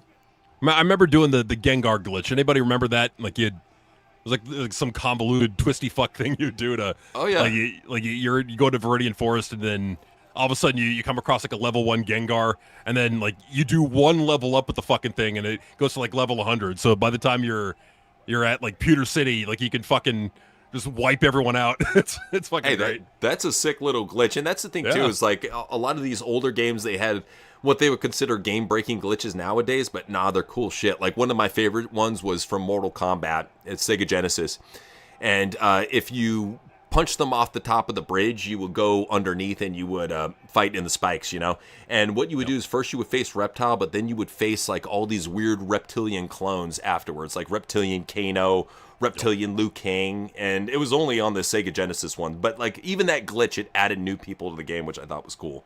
That was awesome. Yeah. FBI was a good gimmick. They really made it work in ECW. It was funny. It was just well done. And they didn't try to be anything more than what they were. If you talk about the WWE one, I'm not fond of it. I like the ECW FBI. Oh, interesting. You can get the Gengar glitch to get Venusaur, Nidoking, and even a Mew, who you can only get from a Toys R Us. Wow. Okay. Well, so like if I had known the Mew glitch back when I was a kid, dude, I would have used it. Like, it's like you got to have an Abra. And then you got to like be in Cerulean City, and then you go to the bridge, and then like as you try to walk up to the bridge, like the menu pops up, and then as soon as you close it, then it's a Mew, a level 5 Mew, boom, Wow. right there. Okay, man. It's definitely some nostalgia right there. A good game, man. Both of them good games. Fun. Yeah. So Hogan, yeah, he's just soaking it up from the fans. Shawn Michaels already bounced the fuck. Grandstanding and hot dogging. Shawn Michaels already bounced the fuck out of there. He's like, I'm not going to deal with this shit. He probably went back to the back to go yell at Vince. I'd imagine. Unsafe work environment. I agree. I really like Tommy Rich in the FBI. I thought he did a great job. Tracy Smothers as well. He played it up so well for being a hick. Yeah, they were great. JT, I saw that. It's pretty good, man.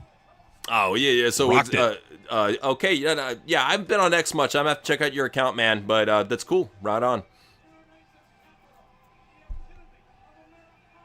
All right, so Look at he's Hulk waving. Hogan. He's still waving to the fans. I think it's time for impression time since he's I think still it is. grandstanding hot dogging. So let me go over here. It is impression time. It is time. So you're okay with this background, right? Or should I go for the color one? Whichever. It doesn't matter. Okay, cool. All right. So first off, we have, let's see what we got here. We got 2A Ranger who said impression. Punk does a meet and greet signing with Gargano laying down. He gets frustrated from not meeting any hot women. He only meets a bunch of dorks. Okay, so I'll be Gargano, you be Punk, and we'll go back and forth with the dorks? All right. Cool. Oh, look, here comes CM Punk. I know he's faster than me, late, but he's finally here, guys. Oh, finally. Oh, my hero, CM Punk. Oh, what the fuck do you assholes want? I said get the fucking line, and you stay in a single file line, or I'll kick your ass. Yeah. What He's the fuck do talking you want? to me. Wow! Oh my God! Oh, I'm gonna faint. Ooh! Did you want me to sign this? Here, let me sign this for you. Yeah. And hey, let me also do you another favor. Let me put it over here and throw it in the fucking trash. Yeah. You're fuck not you. gonna sign my cleavage. Come on, Punk. I got some big C cups. I could elbow you in the face for free. You want that, pal? Ooh! Look, guys, he elbowed me in the face. CM Punk. CM Yeah, Punk. right in the CM fucking Punk, face. CM Hey, Punk. Fatso, you want some? Come get some. Yeah. Ooh. Oh, that felt. You wanna smack me on the butt, Punk? No, the only thing you're gonna get is an elbow to the fucking face. Yeah, because I'm CM Punk and I'm a total fucking perv. Yeah, you're not a hot bitch, so get the fuck out of my face. What the hell are you doing, Gargano? What? What do you want? I am so depressed. I decided to lay down on your table. I am going to lay down on my stomach and just stare blankly at the crowd. Yeah, you go ahead and do that, asshole. But I swear to God, if you cockblock me or you get in the way of me and those NXT rats, I'll fucking break your face. Yeah. I do not have ring rats. I am loyal to Grandma LaRae. She changes my diapers. What? Speak up! I said that you changed my diapers. What? You like Riker? You like hiking? No, I said you changed my diapers. Ooh, he's got a diaper fetish. Let's get autographs from Gargano. Let's What leave the Punk. Fuck you, Punk. Yeah, fuck you too. Hey, asshole Gargano. Hey, I bet you're the one who fucking drove all the hot chicks away. Yeah, they don't want to see a fucking dork on a crate. You fucking asshole, this is all your fault. Look at what you did. No, I told them I am dedicated to Grandma LaRae. They are always on my work rate dick because all the chicks backstage are marks. Yeah, that's true. Yeah, some of them are okay. They're all really fucking dumb.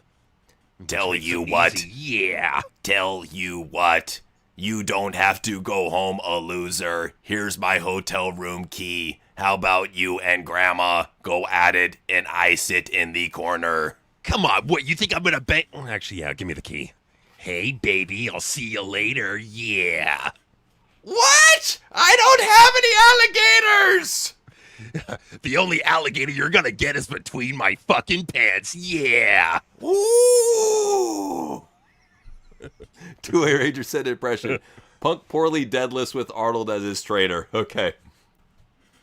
Today I'm here with CM Punk, big time actor, big time wrestler. He's your superstar, and I'm going to do some deadlifts with him. Let's see if he has it. So Punk, I want you to do what I do. See, I set your weights. I have right now 300 pounds on deadlift. It's nothing. Here you go. Yeah, yeah, yeah, yeah. Ding. Okay, now it's your turn. You do it, CM Punk. 300 pounds. I could lift that with my dick. Yeah, here, hey, buddy, let me show you how it's done. Just give me a minute.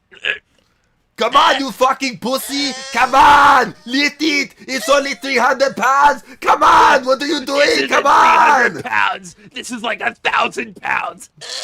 Do it! Do it! Come on! Do it! Did you just shit yourself? My arms are broken. Call the ambulance. Well, there you have it, guys. His new name is CM Poop. I'm Arnold Schwarzenegger, real man, not this girly man over here. Bye. My pants. HA, change my diaper, or I'll kick your ass. Why did you get Grandma Lorraine to do it, you fucking cheating piece of shit? Nothing. We just talked about wrestling for 3 hours. I got the scoop from Johnny, you fucking shithead. It's not what it sounds like. What, you think I would bang some old cunt? Look at you. I fucked you before. You look better than her. Come on. Yeah, I totally did her. Fuck you, bitch. I knew it, you fucking asshole. All right, that's it. I'm calling up Jay. That's where it said, VKM mourns Dolly Parton, then rants he outlived her. Okay. So, Mr. McMahon, I'm so glad you agreed to have this interview with us for the WWE. We were wondering how you felt about the unfortunate, untimely passing of Dolly Parton. Oh, my. Well, as of course you know, I am a longtime admirer of Dolly Parton. Beautiful woman, beautiful, those big fucking titties, yeah! But, I greatly miss her. She was an inspiration to me. She had a lot of plastic surgery. I had a lot of plastic surgery. We were both beautiful old people, yeah, but I really miss her. But you know what? You know what? The great ones live forever, and I'm still living, motherfucker. Fuck you, Dolly. I'm still alive. You can't say that, Vince. You can't say that, Vince. I'm still alive, and she's not. Cut it! Cut it! It's God, yeah. So, DJ Moore was saying, impression, Sean goes backstage after his match with Hogan to yell at VKM, tells him it had to be a face versus heel match. Hogan complains that Sean oversold. Okay, you want to be Vince and Hogan, I'll be Sean? Sure. Okay. Vince, you old fuck. Hey, Calm down. I'm not happy with what happened. He made me look bad. It's fucking bullshit. It had to be a face versus heel match. Shut up. Hey, here's the deal. I understand that's what you wanted. Okay, but Hulk Hogan is the original G. He is the OG, and he gets what he wants. Even over Stone Cold, he gets what he wants. So, even though I wanted to give you it, I couldn't do it. My hands were tied. How many times did I give you my butt? How many times did I give you my butt? Look, that's not pertinent. I mean, look, thousands of times, of course, but that's not pertinent to the situation here. Hulk Hogan has given me his butt millions of times. There's a huge discrepancy between the two. But I'm a better butt. I'm a better bottom. So you may think, but I'll tell you, the 1980s, Hulk Hogan's butt, cocaine, and steroids, yeah, oh my God, it was amazing. So, I don't know if you're quite... Here comes the bloody old man right now. You deserve to lose, you asshole. You deserve to fucking lose. Whoa, take it easy, brother. I'm fucking tired. I'm an old man. Take it easy, man. Vince, what the fuck? He's a little bit frustrated right now. He wanted to go over. He's frustrated that I like your butt more. It's true, brother. I got the better butt. That's bullshit. That's it. I'm going, you know what? I'm going to go over to TNA. Yeah, I know it fucking sucks, but that's where I'm going. Fuck you, Vince. Oh, God, he's going to TNA. Damn, brother. You'll never see me in that dump. Oh, all right, guys. Thank you for joining us for this, SummerSlam 2005 live stream. Join us tomorrow at 5 p.m. PST on our Rumble channel. We got Wrestling Fans Being Idiots. Big ass episode for you guys, so look forward to that. So, NC, JCN. peace out.